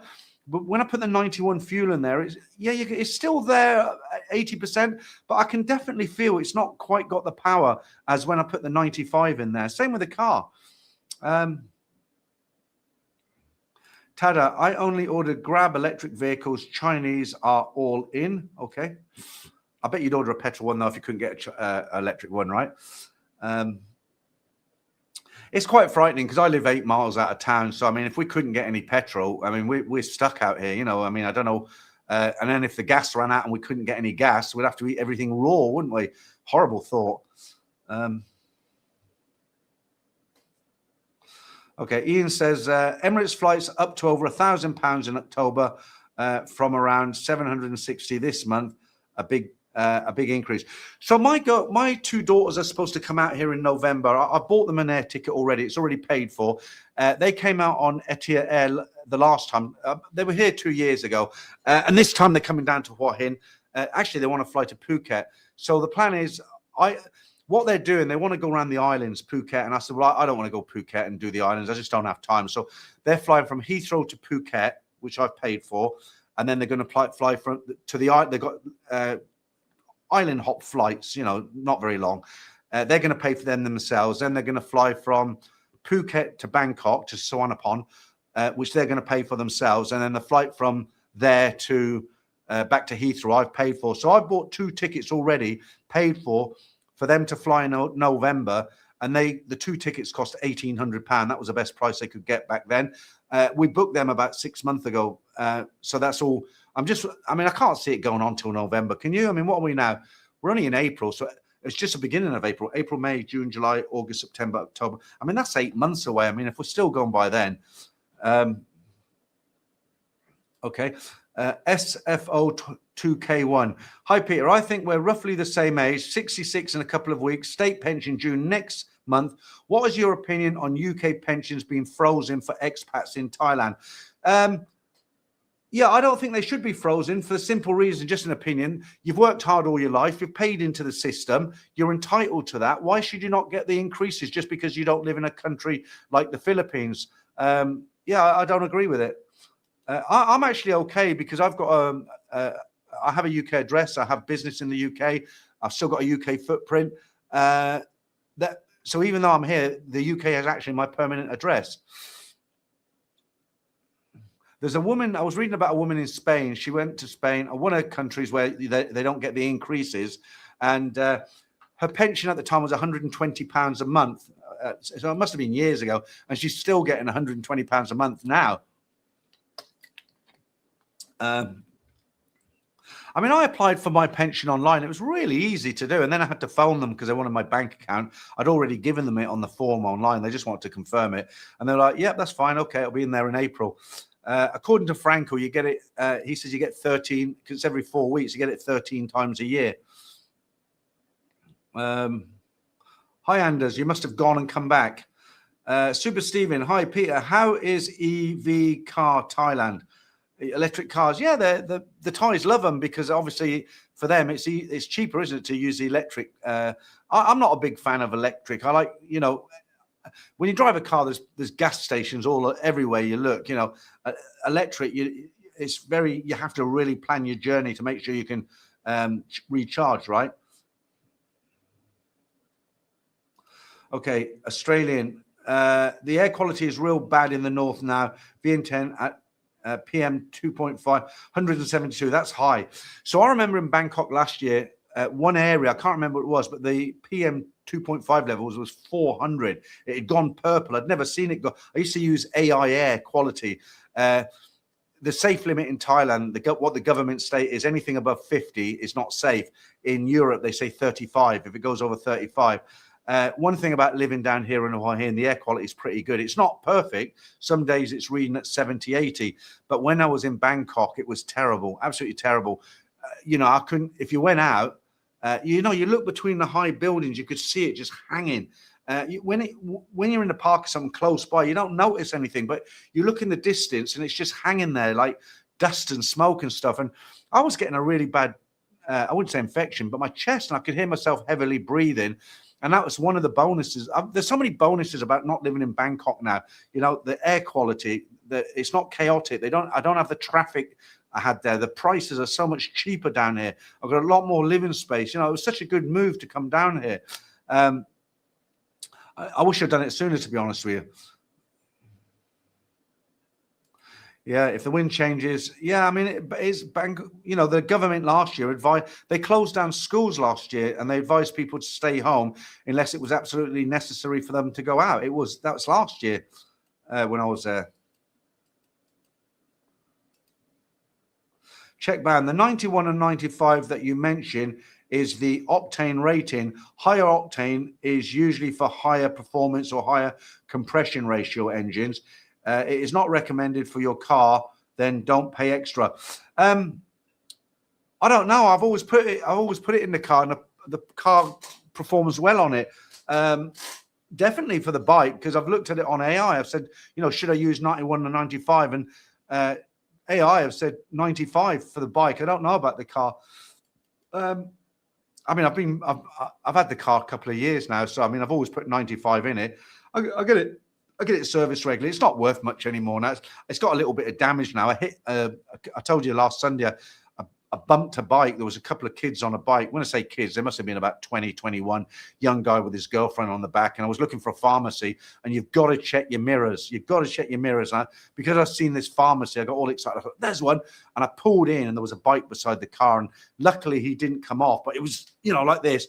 And it damaged my car. There's a dent in the front of the car, little dent. And it's bent one of his, where he puts his feet. And he was really nice about it. I tried to give him 1,000 baht. I mentioned this last week, and he wouldn't take it. And in the end, I forced him to take 500. And he wasn't hurt or anything like that, but he's very good about it. Only a kid. Wiggle, is it? Good day, Peter. We visited Da Nang this time last year and loved it. Okay, so I won't be doing any traveling outside of Thailand at the moment until all the crap's that's going on in the Middle East is finished, done and dusted. But I do intend to go to Vietnam. I've heard that the food in Vietnam is similar to Thai, but it's not spicy. I actually really love spicy food. Tom, why haven't you been to Australia? Also nice. I used to live in Cairns, tropical as well. There's a couple of reasons I haven't been to Australia. I know it's a beautiful country. I used to watch a documentary by some guy who did the island hopping around Australia. One is, I've heard it's very expensive, I don't know if it is or it isn't, but I've heard it's on a par with the UK, if not more. I just never got round to it. I've always kind of traveled around Southeast Asia, and don't forget, a lot of the time I was working in the hotel. So where I was located is where they sent me. I couldn't, you could give an indication, say, listen, if something comes up in this area, I'd like to be put down that I like this area, or I don't want to go to this area.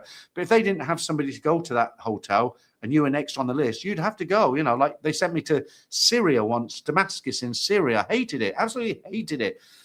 I loved the UAE. I did Bahrain, Abu Dhabi, Dubai.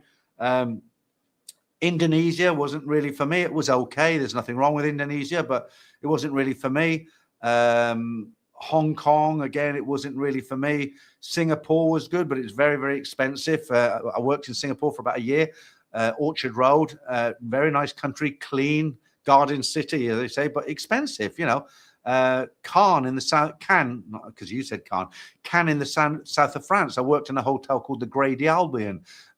Lovely town, but, I'm talking in kind of late 80s, 89, 88.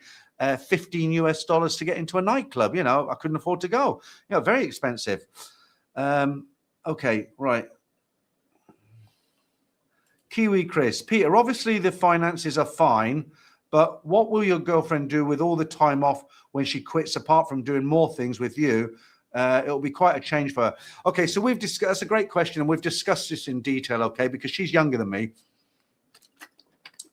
She's not a girl who wants to go out clubbing it, okay? She doesn't want to go out to bars. She doesn't drink. She doesn't smoke. She's never been married. She doesn't have any children. She hasn't got an extended family. She loves Binto, right? Because she's never had kids. So she treats the dog like a kid. She cuddles it and sings to it and talks to him and everything. If I play a bit rough with him, she gets all excited.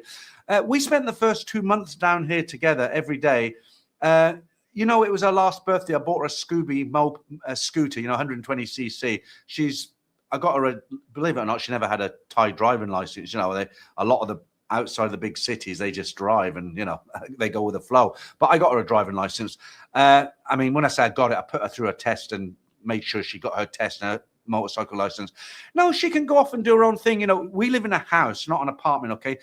I help her out with cleaning. I did the washing this morning, all that, but I don't really want to do all that. So when she's here, she can do little jobs. She can clean the yard one day. She can, I don't want to sound like a male chauvinist, but there's lots to do. She's worked all her life. She wants to relax a little bit, watch a little bit of Thai TV dramas. She gets home some nights 9 p.m. at night. She has her dinner. She has her shower. By the time she's relaxed, it's 10:30. And she has got to get up at 5 the next morning.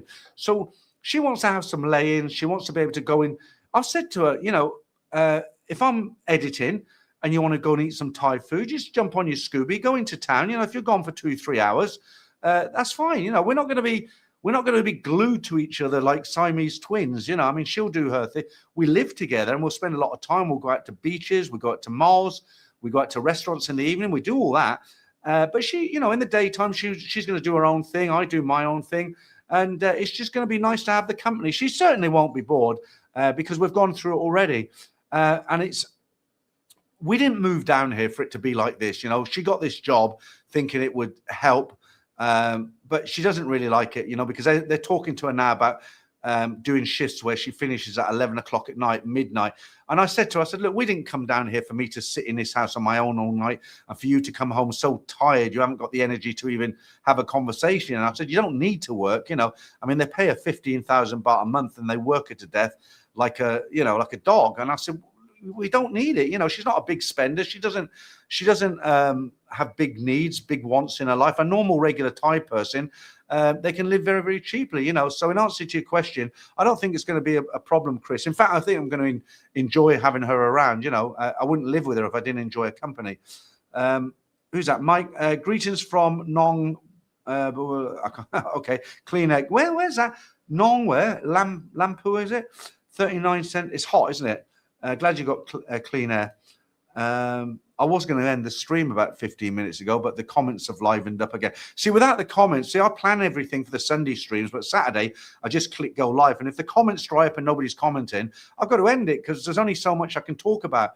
I had a guy once, he watches my streams, but the Sunday streams, he said, I don't know, you can talk for 3 hours constantly. He said, I'll just run out of things to say. And I said to him, so do I. I'm normal. I said, but you're feeding off the comments here, you're answering questions, but as soon as the comments dry up, that's it. Game over, as they say. Australia is expensive, more is less here. Okay. Thailand's got more expensive over the years, hasn't it? But it's still damn good value compared to the UK, for instance. I mean, if you come here and you go out to Nana Plaza every night, yeah, there's a lot more to spend your money on here. But if you live when I say a normal life, you're settled down, you live with, say, a Thai girl, you pay your regular bills and you go out and you do normal things. You just go out to a restaurant, you don't go crazy. Your money goes a lot further here. It really does. Okay, thank you, Ken. That's good to know. Andrew, what I spend in a week in Thailand is what I spend in one day in Australia. I believe it. Same in the UK. Okay. Holden fan, Australia is expensive. Just go to suburbia like in the UK. Well, you can't get away from it in the UK because it doesn't matter where you live in the UK. Petrol and diesel is very expensive. Your council tax is going to be expensive. Water bill. You know how much?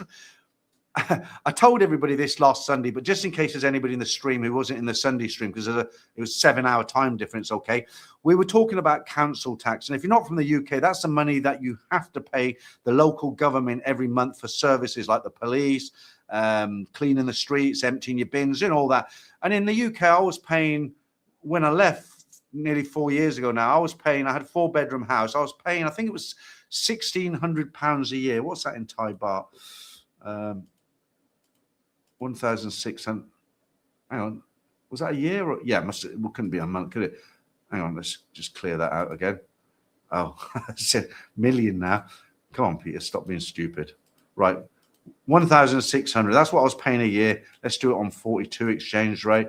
So that means I was paying 67,200 a year in council tax in the UK. Divide that by 12. Okay, I was paying 5,600 baht a month in council tax for them to empty my bins twice a month. Okay, the police wouldn't come out. If we were burgled, the police wouldn't come out. If I rang them, they'd give me a crime number. They wouldn't come out for a burglary. You just didn't get anything for it. 5,000. Do you know how much I pay here? Well, you might do from last stream. We have our bin emptied. We put our bin out on a Wednesday night because a truck comes round on Thursday morning. Okay, we put our bin out, and they take everything, absolutely everything. They took a 55-inch TV that was broke. I could leave an old bicycle. Anything you leave at the front, they will take. Okay, it's not like in the UK where we don't take this. You got to put it in a trailer, take it down to your local refuge centre. Is that the right word? You dump. If you got a TV, you can't just put it outside in the UK. So they do all that. Okay, you know how much we pay a month? We pay 60 baht a week. That's it. We don't pay anything more than that. 60 baht a week. We get our rubbish collected every week. If there's any problems with the police, then that's negotiable, isn't it? It works differently here. Okay, the water bill for us, and I'm watering my grass every night, okay, and we're showering every night, and we've been to a bath last night outside. Water bill is about 150 baht a month, okay. Electricity, I'm using the air conditioner more now because it's very, very hot. I had it on for an hour in the lounge before I did the stream.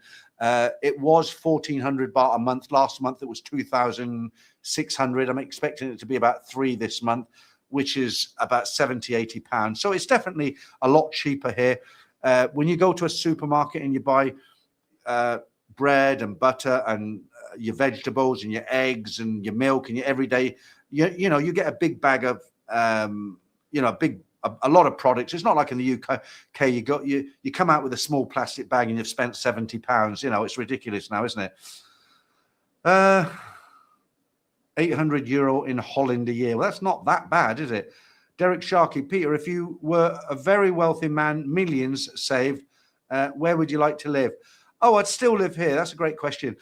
So what you're saying is if I had millions and millions and millions and I was very, very wealthy, where would I care to live? I'd live here, but I'd do it differently. So what would happen is I would buy myself a brand new car, something that I like, a real nice 4x4, something like that.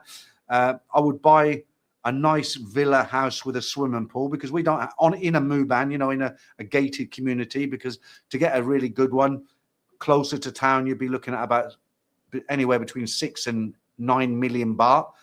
We paid, well, my girlfriend paid on a mortgage 2,390,000 for this, but we don't have a pool. We're not in a gated community. We don't have landscape gardens, but it's a nice 3-bedroom house. Okay, that's why we got it. Okay, if I was wealthy, of course, I would move closer to town. I would pay 10, 12 million. I'd get myself a nice 3-bedroom villa with nice big garden, swimming pool. Yeah, I'd just live the life. You know, we'd go out and have some real. I'd go to the Hilton once a week and have a steak. You know, I'd go and have the buffet lunch on a Sunday at the Hilton or the Intercontinental or something. So I wouldn't go anywhere else. I'd still live here. Glenn Hotspur. Bansi council tax in England is now roughly 1,900 to 2020 annually.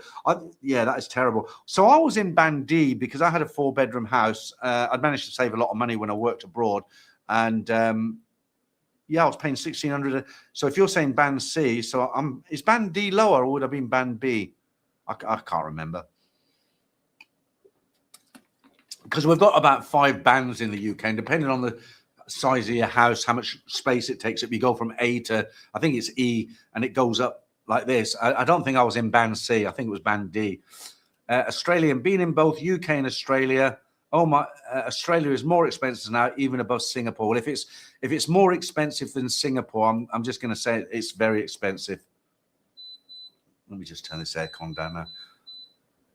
There we are. Echo 30 Mike. In the UK, cops will only stop and search randoms in public if they're in the area, but they won't investigate real crime, but they'll come after you over a social media post. I know, it's pathetic. Do you know what really winds me up? It really makes me, my blood boil, you know, it makes me really angry. There's not much in this world that gets me angry. Even trolls and armchair critics don't make me angry anymore. But you know what really gets my goat, makes me angry is, I've watched lots of videos on TikTok and, you know, social media where these, how would I describe them? It's mainly in the UK. It's the UK, right? These guys are like, they've never done anything good in their lives. They've never worked. They've relied on benefits. They've always cheated the system. They've probably got substance abuse issues. And they're walking to Greggs the Bakers. If you're not from the UK, Greggs the Bakers is a bit like Subway, but they have sandwiches are prepared. You don't pick out your fillings, but they're very good. Greggs the Bakers, you know, chicken slices, and you know, it's lunchtime kind of food, right? But it's very handy. And I see these guys, they'll go in with a bag and they just start loading it up with sandwiches and cakes and everything, and nobody stops them, and they walk out, or they'll go into Tesco's with big bags and they empty the liquor shelf, you know, like the whiskey and the vodka and all the rest of it, and they've got a security guard there and he's watching this, and they're loading all this stuff in these bags, and they just walk out, you know, and the cops don't do anything. And that really makes my blood boil, you know, because these people walk in there. A bottle of scotch in the UK now, how much is it? 20 £20, £30, and they're walking out with maybe 15, 20 bottles in these big bags, you know, a few £100, and people are working hard for their money. It really winds me up. It really does. I mean, if I was there, well, I don't even want to say, I'll get banned on YouTube. Australian, on a par with Singapore. Okay, Echo 30 Mike again. The councils want anyone to wash all glass, yeah, I heard about that, and tins before recycling. And now they want us to have food scrap bins in our kitchen. They collect that and it's used to create cheap power. Yeah, I watched a documentary about in the UK where, you know, you separate your glass and your tins and it goes off for recycling. And in this secret filming documentary, is one of those kind of undercover type documentaries, they followed the garbage to this big processing plant, and they were just chucking it all in together. I mean, people have gone to the trouble to wash things out, separate it, glass, tin, and all the rest of it. And it got to this processing plant, and it was just all lobbed into the furnace or wherever it was. You know, terrible. Check ban, price inflation here in Prague. My weekly shop is 50% more expensive now than 3 years ago. Yeah.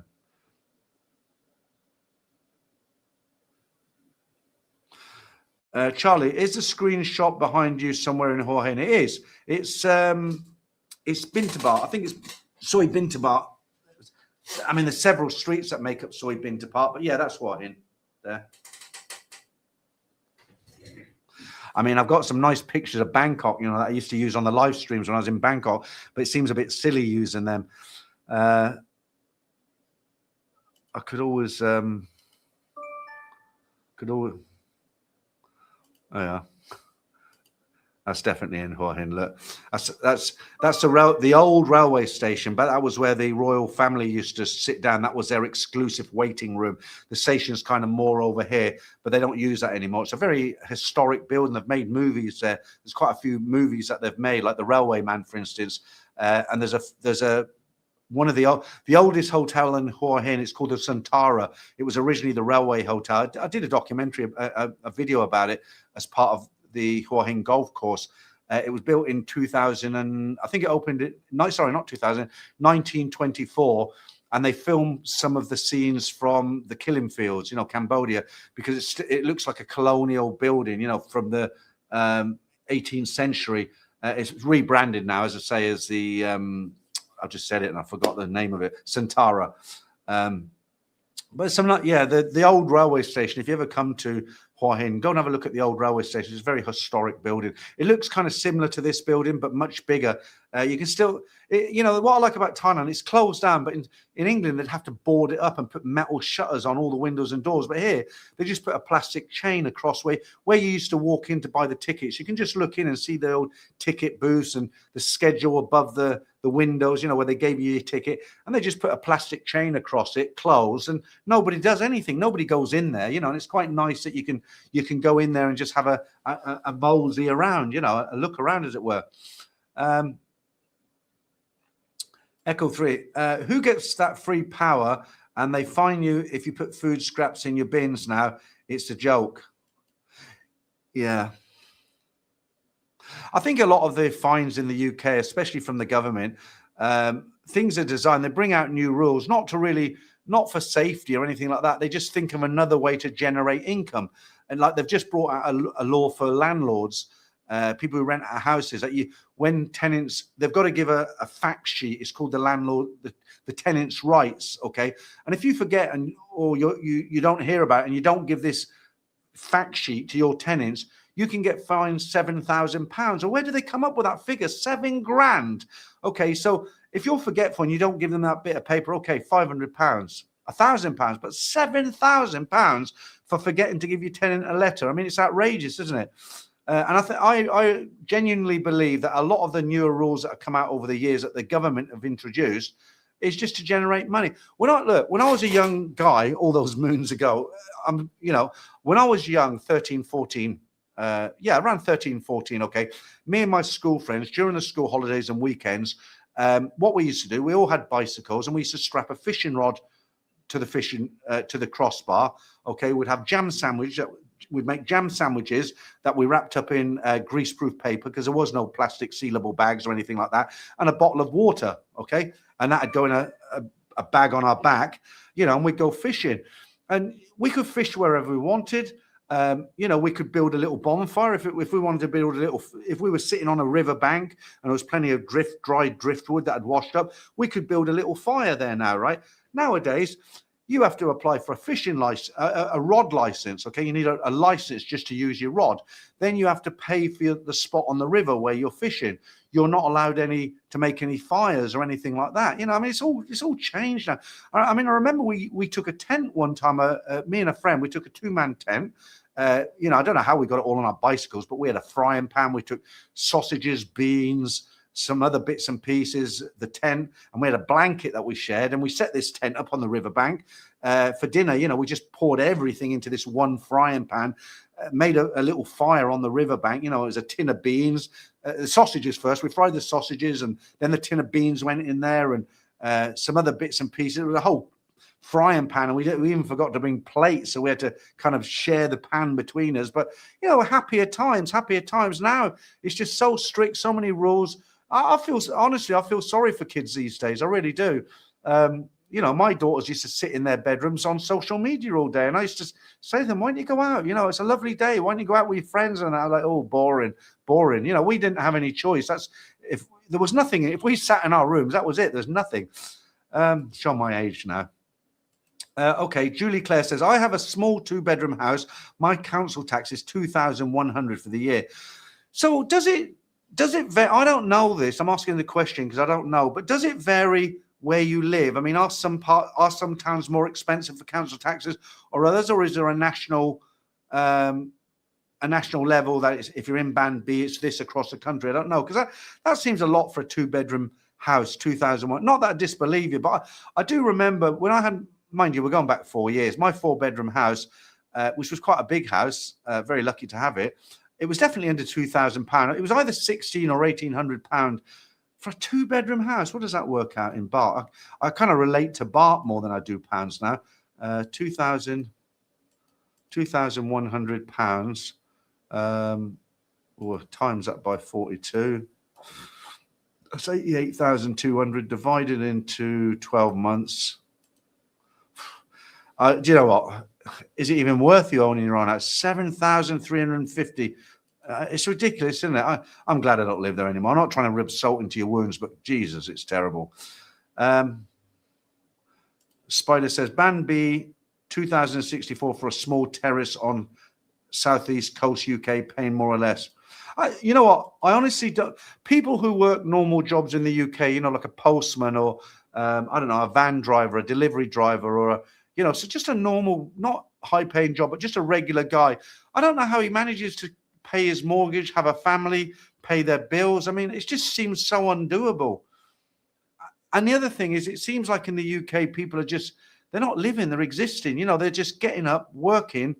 I'm not trying to rub anybody's nose in. I'm not trying to say, hey, look at me, I'm in the sunshine, enjoying myself. And I'm not doing that. What I'm trying to say is I'm just thinking out loud and talking to you like I'd be talking to a friend in a pub.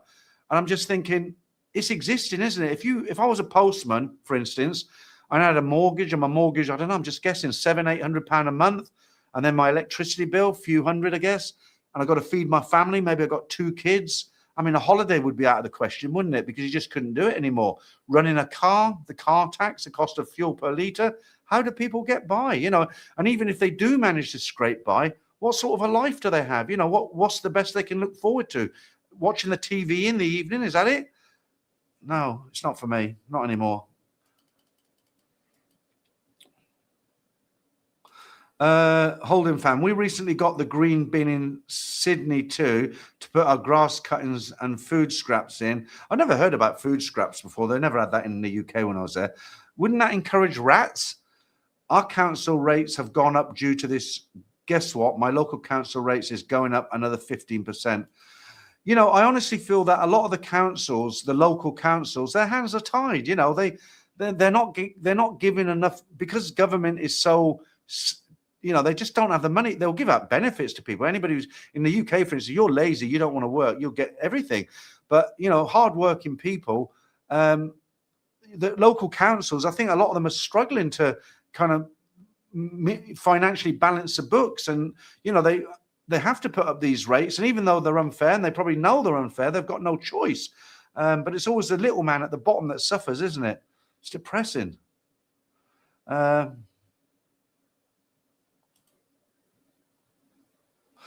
Asia. In Aussie, the big supermarket chains call it shrinkage. I'll tell you something about that. In their annual books, the stuff that gets stolen every year, shrinkage is priced in. We hardworking people ultimately pay for it. I just love to, those guys who do that with the bags and walking, I'd love to give them a good swift kick in the BALLLS. You know, they certainly deserve it. And I watch these videos and I'm like, you cheeky. Talking of shrinkage, I was watching some interesting videos on TikTok and stuff about companies who they do these shrinkage. They shrink their products, but they're very sneaky about it. So what they do, like for instance, I've seen one where it was a wrap, and it had in the middle of the wrap was some a nice coloured cardboard wavy line with some nice writing describing what it was. But when you opened it up, it wasn't a wrap. It was two small bits of wrap disguised in the middle because it was empty. And all this sort of thing, you know, glass bottles, you can stick your fist up underneath. Terrible. Talk about a con. So my wife used to shop in Lidl, and I started shopping in Lidl in the end. I was always a Tesco's man, you know, so I've always found Sainsbury's was a little bit pricey. Marks and Spencer, I just couldn't park the car, so it was always Sainsbury's. But towards the end, and if you used to watch my live streams in the UK, you remember I used to drink, I can't remember, it was a beer called 16 something or other, blue can. And in the end, I started getting my beer from Lidl. It was a kind of a Czech beer or Eastern European, same strength. And I thought, well, I'll give that a go. And in the end, I started drinking that and I saved a lot. You know, I thought Lidl, some good prices. Uncle Willie B, hoping to travel, yeah, you wrote hop, but you mean hoping, right? Hoping to travel to China in August for 2 weeks and then Thailand for a week, but not going to book till things settle down a bit. May put off till September. Okay. So I spent a lot of time in China. It depends where you're going. I went to a city called Dalian, which I didn't have a great time, I'll be honest with you, but Beijing was okay. What will blow you away about China? I mean, my friend Simon went to China last year with his family. What will blow you away about China is just how advanced they are with AI and just what you see, you know, trains going through buildings, the electronics they have, that, you know, they're just so far in, like Japan, they're just so far advanced, you know. Glenn says, a lot of landlords are selling up, Peter. The changes Labour have made are ridiculous and rental prices are now shooting up. This government is clueless. Yeah, I mean, you know, I can understand they're trying to look after tenants, but one of the things they've said is if you want to sell your house, you've got to offer it to at market value to the people who've been renting it first. If the Green Party get in, do you know what they've said? The Green Party, they're a bunch of lefties, okay? But what the Green Party have said, like, say you've got a tenant and he's been with you for 5 years and he's paid rent for 5 years, and then you suddenly sell your house to that tenant, he buys a house off you, and because you've got to give him first refusal, the 5 years in rent, whatever that comes to, you have to discount that off the sale price of the house. I mean, madness, absolute madness. Let's hope the Green Party never get in. Ronald, hi, just joined. We have public barbecues in our parks in Australia. Well, that's good. That's good. And I did answer your comment, the comment you left on the video today, Ronald. I did answer it. I took your point, but there is a reason for it. Well, I might as well tell you now. So when I release the stories, you know, I'm in competition now with a lot of people on YouTube. When I started reading out stories, there was only one other person on the whole of YouTube that I know of that was telling Thailand stories, and that was Simon Land of Smiles. But you look on YouTube now, there must be 15 to 20 channels telling stories from Thailand and where else. Okay, so it's competition. And in the old days, I'd put a thumbnail up and I'd say 3 stories from Thailand, volume 28. Well, it just won't be shown. My video won't be shown because what YouTube do, they look for the most interesting titles, the most interesting descriptions, the SEO, the picture for people to look good for it to click on. If you'll notice, a lot of my stuff now I generate with AI, I mean pictures and things like that. And the titles and descriptions have to be competitive. So sometimes, you know, I'll put in a title that I think it will get a hook. Okay, it might be a little bit naughty because, you know, people will think, well, hang on a minute, the story's not quite as he's described it, but at least you've gone in and clicked. You probably would have done because you're a subscriber anyway. But you know, I want to attract new subscribers as well. So it's like a competing business now. That's what you have to do, and that's the answer. I didn't basically answer you in that way. I said something else, but that's basically what it is. Echo 3. There are bands, but each band has a figure based on what your local property is worth. So all councils charge different for council tax, but there is a minimum figure. Okay, thanks for that. UK Complaints Department. Oh, it certainly is. And it's also the UK Whining Complaints Department from me. I love a good whine. I love a good moan. Australian freedom of speech is gradually being removed in Australia. Are you sure you don't live in the UK? Because everything you're telling me is like blanketed in the UK. Like somebody said earlier, you know, you can rob a store of £200 worth of alcohol, but you dare to write something on Facebook about, you know, your local council, for instance, and they'll come and arrest you. I like what they call Starmer now. Comrade Stalin, Comrade. They call him now They call him a lot of things, but they call him Comrade Starmer. Now, what is it they call the supreme leader of North Korea? What do they call him? Because that's what they call Starmer now, isn't it? And that Rachel Reeves, when you listen to her talking, you know, she's always like in between, because she's always caught, you know, she doesn't know what to say. And the thing I'm going to just last thing on politics, the number one thing I hate about Starmer, our English leader, is he never answers a question. If you watch him in Parliament, he gets asked direct questions and he doesn't answer them. He'll say something like, I won't be talked down by the party who did this or did that. And he goes completely off track, you know. All right. I always said I'd never talk politics. Right. Ken, I'm coming to Hua Hin November. Love to meet your girlfriend. My girlfriend, not me, right? You want to meet my girlfriend? I'll send her over. Just have her back by 6 in the morning, okay? And you from me. Okay, thanks. Yeah, absolutely. I do meet people. It's always nice when a viewer comes in and he's got a Thai girlfriend and we can meet as a foursome. So I don't always like to meet like one guy with me and my girlfriend, you know, because hang on, let me just do this while I'm talking to you. You know, some guys, not many, but I have met guys who have been kind of a bit, let's just say, over friendly with my girlfriend. You know, they've come here and they're single, older guys, and I've gone for dinner with them and they've been a bit over friendly with my girlfriend, you know, and I'm thinking, hang on a minute, you know, she's my girlfriend. We live together. Why would you do this? So I really much prefer it. I'm trying to clean the bottom of my phone to see if it's charging. I'm using one of these. Yeah, I mean, if you know, when guys come with a Thai girlfriend and I can meet up with them for a nice dinner and a beer, whatever, it's always much more pleasant experience. I don't expect people to pay for me. I'll pay my own way, but it's just nice if it's a foursome instead of a threesome. Right, let's see how we get on with that. If that doesn't work, it'll have to be some alcohol. Right, it's charging now. That should be fully charged. It's only 70%. Okay.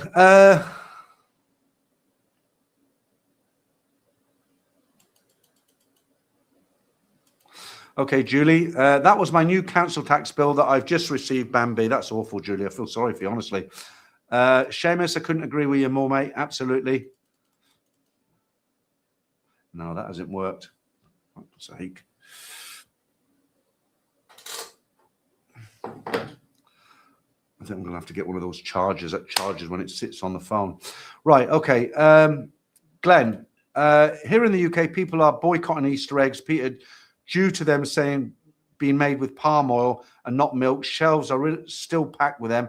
Big pushback. Do you know what? I'm glad you brought that up, because I've watched videos where people are talking about Cadbury's chocolate and they said, you know, it's an institution. Cadbury's chocolate was always real good chocolate. I remember buying those big chocolate bars and I like to freeze chocolate. It sounds a bit weird, I know, but like anything chocolate, I like to put it in the freezer overnight, like a Kit Kat bar, right? You get a frozen Kit Kat bar, you know, I mean, I just like eating frozen chocolate.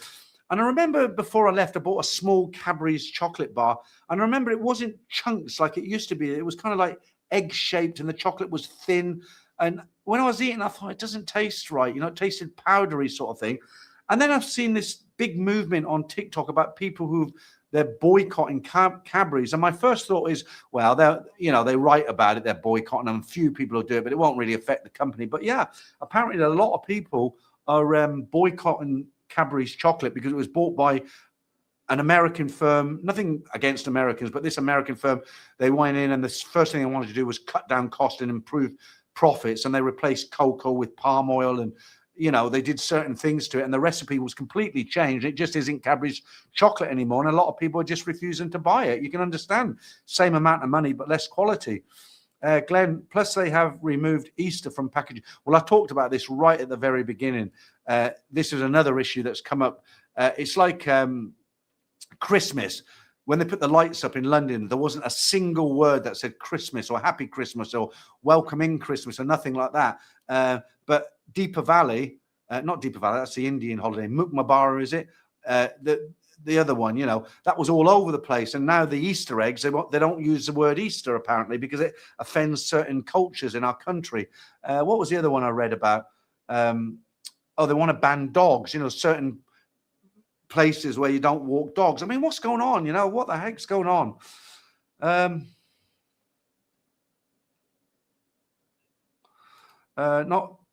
Not sure what's going on there. Whitaker wins Stanley. I wonder what I did wrong. You haven't done anything wrong. What's happened then? Let's go back, see if you've written something else. Nope, can't see anything else. Don't know what that's about. Check bound. Property tax in Ireland on a 3-bedroom semi is €400. Landlords pay the tax. Rent increases limited to the lower of inflation or 2%. New tenants are for a minimum of 6 years. Okay, blimey. I mean, at least in the I'm surprised the government haven't messed about with that. But at least in the UK now, if you rent out a property, then the tenants are responsible for paying the council tax, not the landlord. And if they didn't pay it for 6 months, if there was some kind of a deal in the contract where they had to pay the council tax, but the landlord was responsible for it, you'd have landlords that have like the bailiffs turning up. Well, they're not bailiffs, are they? Marstons, turning up and demanding money and stuff. Tada says, I like some chocolate. They do Hershey's here. That's an American chocolate. That's not actually bad. Okay, dog, I agree with you. I can't put that up on screen, unfortunately, though. Look, we've got 3 minutes to go until it's 2 hours. So I want to keep going for at least 3 minutes, even though there's no comments. So I'll kill a bit of time and have a drink of water. This is a time to ask your final questions.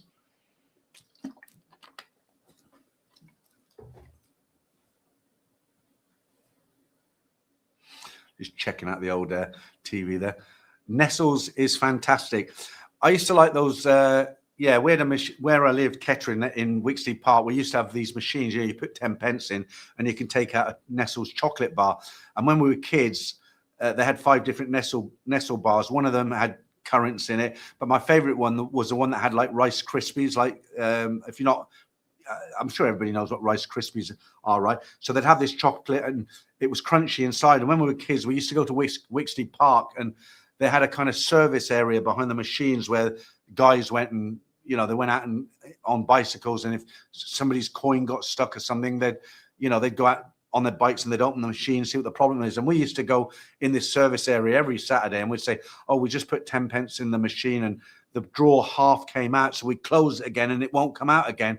And because they were a bit lazy, they didn't want to get out on their bike. They just go to a box next to them and just give us a chocolate bar. We did that every week for months and months before they cottoned onto it. Ronald, do you watch British TV, BritBox? I don't watch BritBox. The problem is at the moment, I watch BBC Catch Up because I hate watching anything that's got commercials in it. When I was in the UK, I had recordable TV, Netflix, but I could record TV. So what I used to do, if there was something I wanted to watch on ITV or something, I'd record it. And if it was a series of, say, a series of 3 programs, I would let it record the whole 3 programs, and I'd watch all 3 on a Saturday or something like that. And I don't use BritBox.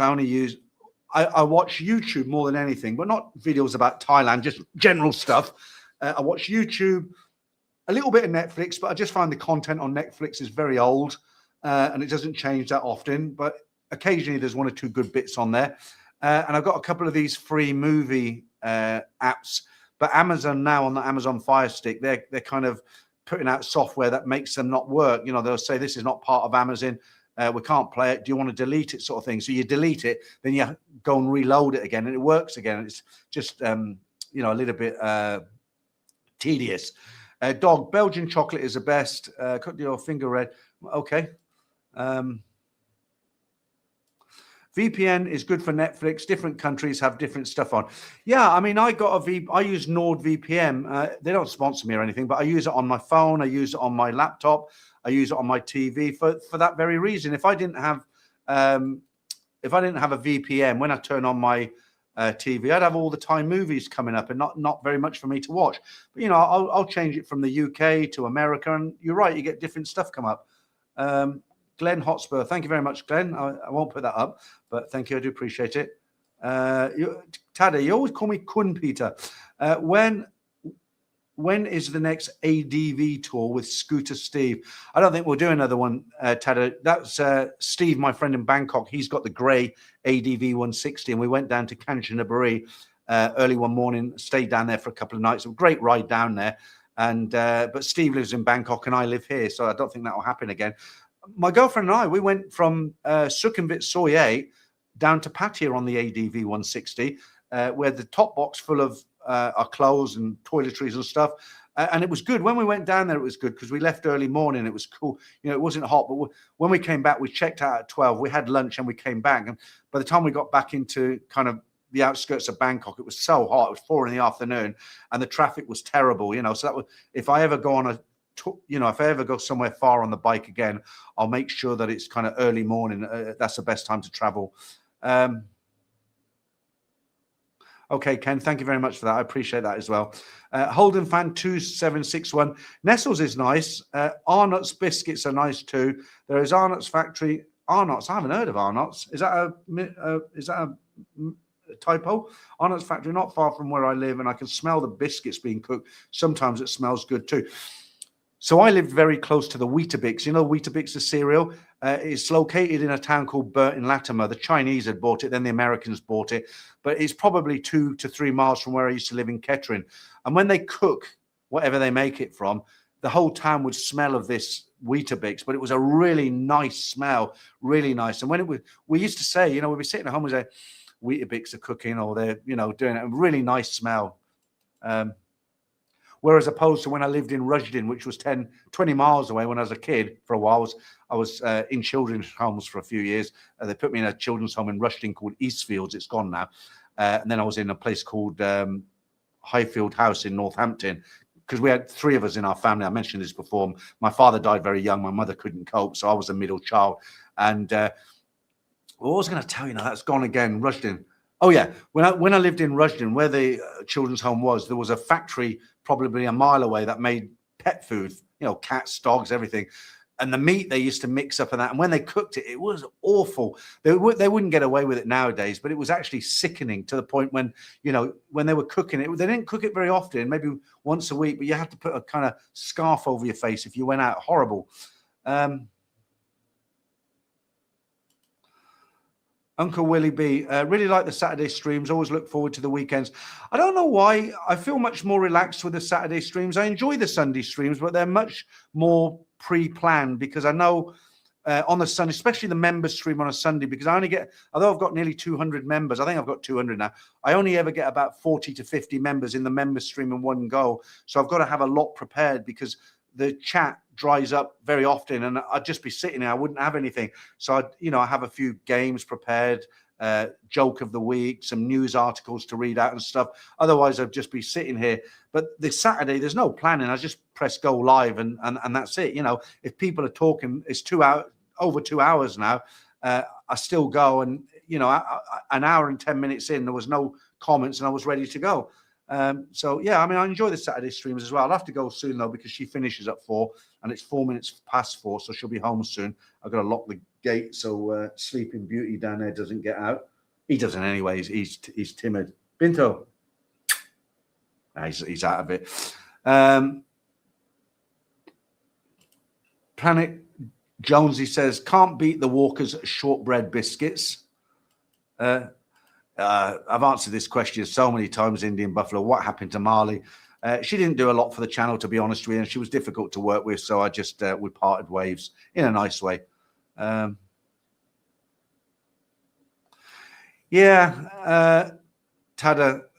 nothing from my end to be ashamed of, so I didn't mind talking about it. People are interested to listen. I had a guy write to me one time. He actually sent me an email and he said, I think you talk about your personal stuff too much on your channels, talking about your adoption and your family and your daughters and all the rest of them. And I was thinking, and I actually wrote back to him. I can't remember exactly what I wrote back to him, but I remember at the time of thinking, I thought, well, I'm not one of those channels who just goes out and film. I do film, like I've just filmed the car museum down here in Hua Hin. I do those sort of, I do those sort of videos, but I do a lot of kind of talking to the camera videos and just talking about life and just down to earth stuff. I'm not looking for drama, as it were. I don't go out looking for drama, and I don't really do a lot of kind of like on the beach and this is my favorite restaurant. I don't do too much of that. And I thought to myself, well, that's the whole point why people watch social media and YouTube and everything, and they want to be involved in or listen to stories and other people's lives and stuff. I mean, I like to listen to stories. I don't know why he went to all the trouble of sending me an email. I always think to myself, well, if you don't like watching it, why do you bother writing in? Just jog on, as it were. I mean, if I watch YouTube and I think this looks good, because I hate the AI videos on YouTube now. Before, if you've seen, I'll give you an example. It will say something like being a pilot on a B-50. What was it? B-47. What was it? Flying Fortress B-52. I can't remember. Okay, so the title of the video on YouTube would be what it was like to to fly the Flying Fortress on a mission. And you think, oh, this looks good. And there's a picture of Flying Fortress, and you click on it, and it's just some guy in the background going, in 1942, if you were a bomber pilot, your chances of survival, and there'd be black and white stills. I hate those sort of videos. Absolutely hate them. Whereas the videos I like are actually where you can, they're actual real videos, as I call them. So I'll watch videos where guys go into the forest with nothing, a machete and a box, and they have to make a fire from, rubbing two sticks together and forage and find food and build shelters. I mean, for me, they're real YouTube videos. I just hate those AI videos. Everyone's jumped on the bandwagon now. I don't know the point why I was telling you this, but I just hate them anyway. Right, David Scott. Hi, Peter from Scotland. I've never been to the land of smiles, but I have friends over there. Thanks to you, YouTube videos, common sense and honest chat stories. I can't wait to visit. Thank you. Yeah, there's a lot of people doing YouTube videos now about Thailand, so just take them with a pinch of salt. And when I say take them with a pinch of salt, I mean the guys who spring into the camera frame and say, hey, I'm living in Thailand, I'm getting by on $1,000 a month, and I go out partying every single night at Tonglo with these beautiful ladies. And they don't mention emergencies, they don't mention healthcare, they don't mention the cost of visas, they don't mention where they live, what area and all that. So like I say, take it with a pinch of salt. There are sensible guys out there making YouTube videos. When you watch them, they're not telling you BS, and I'd like to think I fall into that category myself. Planet Jonesy, is it 6713? If people don't like what you talk about, they don't have to tune in, mate. It's YouTube. I just think some people like to be nasty. I just think, honestly, the people out there, I think a lot of it comes down to jealousy. I was talking to a friend about this, and when I first went to Bangkok, I used to get quite a lot of crap from people. And I think there's guys who are in mundane jobs. They can't afford to, it's not their fault, but maybe they don't have much of a life. They're not earning much money. They know they're not going anywhere. They live in a miserable existence with a woman they don't love anymore. They come on and look at, my videos and think, well, hey, here's this guy, 62, living in Bangkok. He's going out banging young bar girls every night, getting drunk. He's having the time of his life.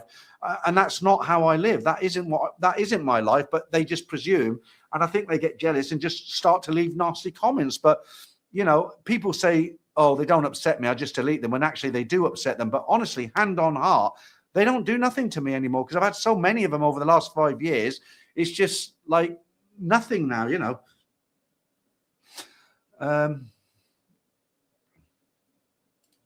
Michael, hi, great advice. Does Hua Hin have enough nightlife for a good night out with company? I know it's not Pattaya. Oh, absolutely, yeah. I mean, sorry about this, it's the air conditioning. You've got a few good bar areas in Pattaya, in Hua Hin. You've got Bintabat near the Hilton, which is a kind of 4 streets of girly bars. They don't have any go-go bars. You've got Soy 94, you've got Wonderland over there on 94, big bar area. You've got Walking Street, which is one street, nothing like Pattaya, but there's Walking Street, there's bars on every side of the street when you walk down Walking Street here. So it's like you say, it's not in your face, it's not Pattaya, it's not everywhere. But if you're here and you think, you know what, I want to have a night out with my mate, my friend, we want to go out and do a few bars, talk to a few ladies, yeah, plenty of it. But it's not in your face. That's what I'm trying to say. Right, Planet Jonesy, rather. If people don't, I've just read that, haven't I? AU Asia, personal question with respect. Have you thought about where you want to spend your golden years, 80s, in 20 years? Do you think you will remain in Thailand? It's a question we'll face. Well, it's a good question because my girlfriend, you have to have these conversations. And my girlfriend said, look, what happens in 20 years or 10 years if we're living like this, we're still together, hopefully we will be, and you pass away? What do you want me to do with your body? It's a sensible question, right? And I said to her, I said, well, you know, I think we need to go to a lawyer and get a paper made. Because I said, what do you want to do? What do you think? And she said, well, I'd like to put your ashes with my mother and father up in Lopbury in the same grave. And I'm like, well, how would your sisters feel about that? And they said, no, they like you. They know, like, you've been looking after me, and they wouldn't have a problem with it. So I said, well, in that case, I said, we might as well go to a lawyer. And if I eventually, when I do pass, there's no point flying my body to the UK. You know, my daughters, they're not going to go and visit my grave every week. I might as well, if you've been in my life for the last 20 years, together, and I pass on, we might as well put my ashes where you're going to be, because she'll move back to Lopbury. She'll be old, right? She won't want to stay here on her own. She'll sell up and go home and stay with her sisters. There are people who come on here and say, oh, you're stupid. She'll get a Thai boyfriend in, or she'll find another Farang and all that. But, anything can happen. But, I like to think that what I've described first is what's going to happen. So, yeah, in answer to your question, really, I'll just keep going as long as I can. I dare say I'll become senile one day. And if I can't get any help from anybody here, I'll just have to contact my daughters and lay it on the line and just get their help and see what they're going to do for me, I think what will happen is, I think I'll just get, I'm still okay now. I need to lose a bit of weight. I'm too overweight. I'm too fat. Okay. Look at my face. I need to lose some weight. I need to get fit. And I just think what will happen, my memory the one thing that scares me is not health. The one thing that scares me is getting dementia. Okay. If I just didn't know my girlfriend, who are you? What am I doing here? Where am I? That's awful. I've seen it with my mother, and that's the only thing that I'm not scared that I'm going to get a heart attack, or I'm going to get cancer, or because then it's coming and you can plan, right? This turned out to be a very depressing stream, but the one thing that is, you wake up and who are you? Because that happens, awful. I'm going to change the subject now. Indian Buffalo, there are a few groups on Facebook that always have a go at you, Peter. Yeah, I know, but I don't get to see most of them, because not only that, there's some groups as well. But they don't harm me, do they? What do they do? They can go online and write things. I mean, I get things like, people will write things like, oh, this guy thinks he knows everything, or Thailand bound, you can't tell him anything, or stuff like that. But what are you going to do? What are you going to do? I mean, I do my own thing, and if people like it, they like it. And if people want to slate me and write bad things on websites that I've got no control on, that's up to them. I mean, who's going to read it? The only people who are going to read it are people like them, aren't they? Who are in agreement with them. And if they're in agreement with them, they're not going to like me anyway. So why would it bother me? I've got a nice life here, a nice girlfriend. Whatever they write is not going to, unless they come hunting me down and want to do some physical, something physical, and most of those guys who leave comments like that, they're not going to do that because they're cowards. They just do it online behind a PC. Checkbound, staying brain active as we get older is very important to starve off dementia.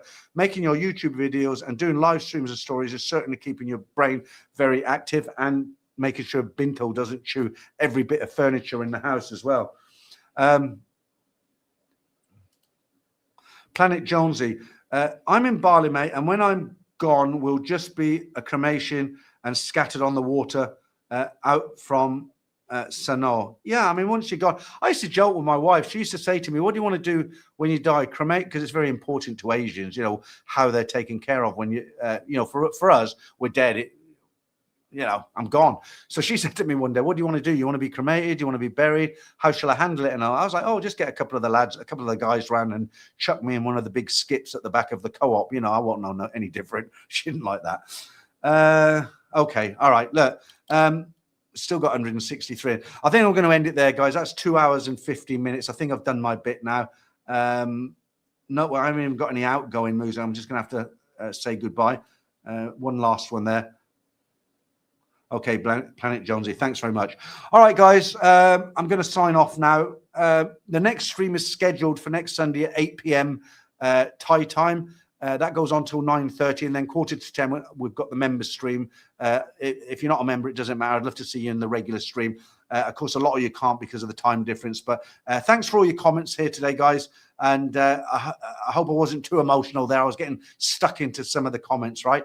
But, you know, I like to be honest with you. I don't want to give you BS, and hopefully not too many people will disagree with me, okay? But whatever you're doing, I'm doing nothing tomorrow. Tomorrow's Sunday. I've got no live stream, and I'm meeting a friend for dinner, so hopefully I'll have a nice, relaxing day tomorrow. I hope you have a good week anyway. All right, thanks for watching, guys, and I'll see you next Sunday.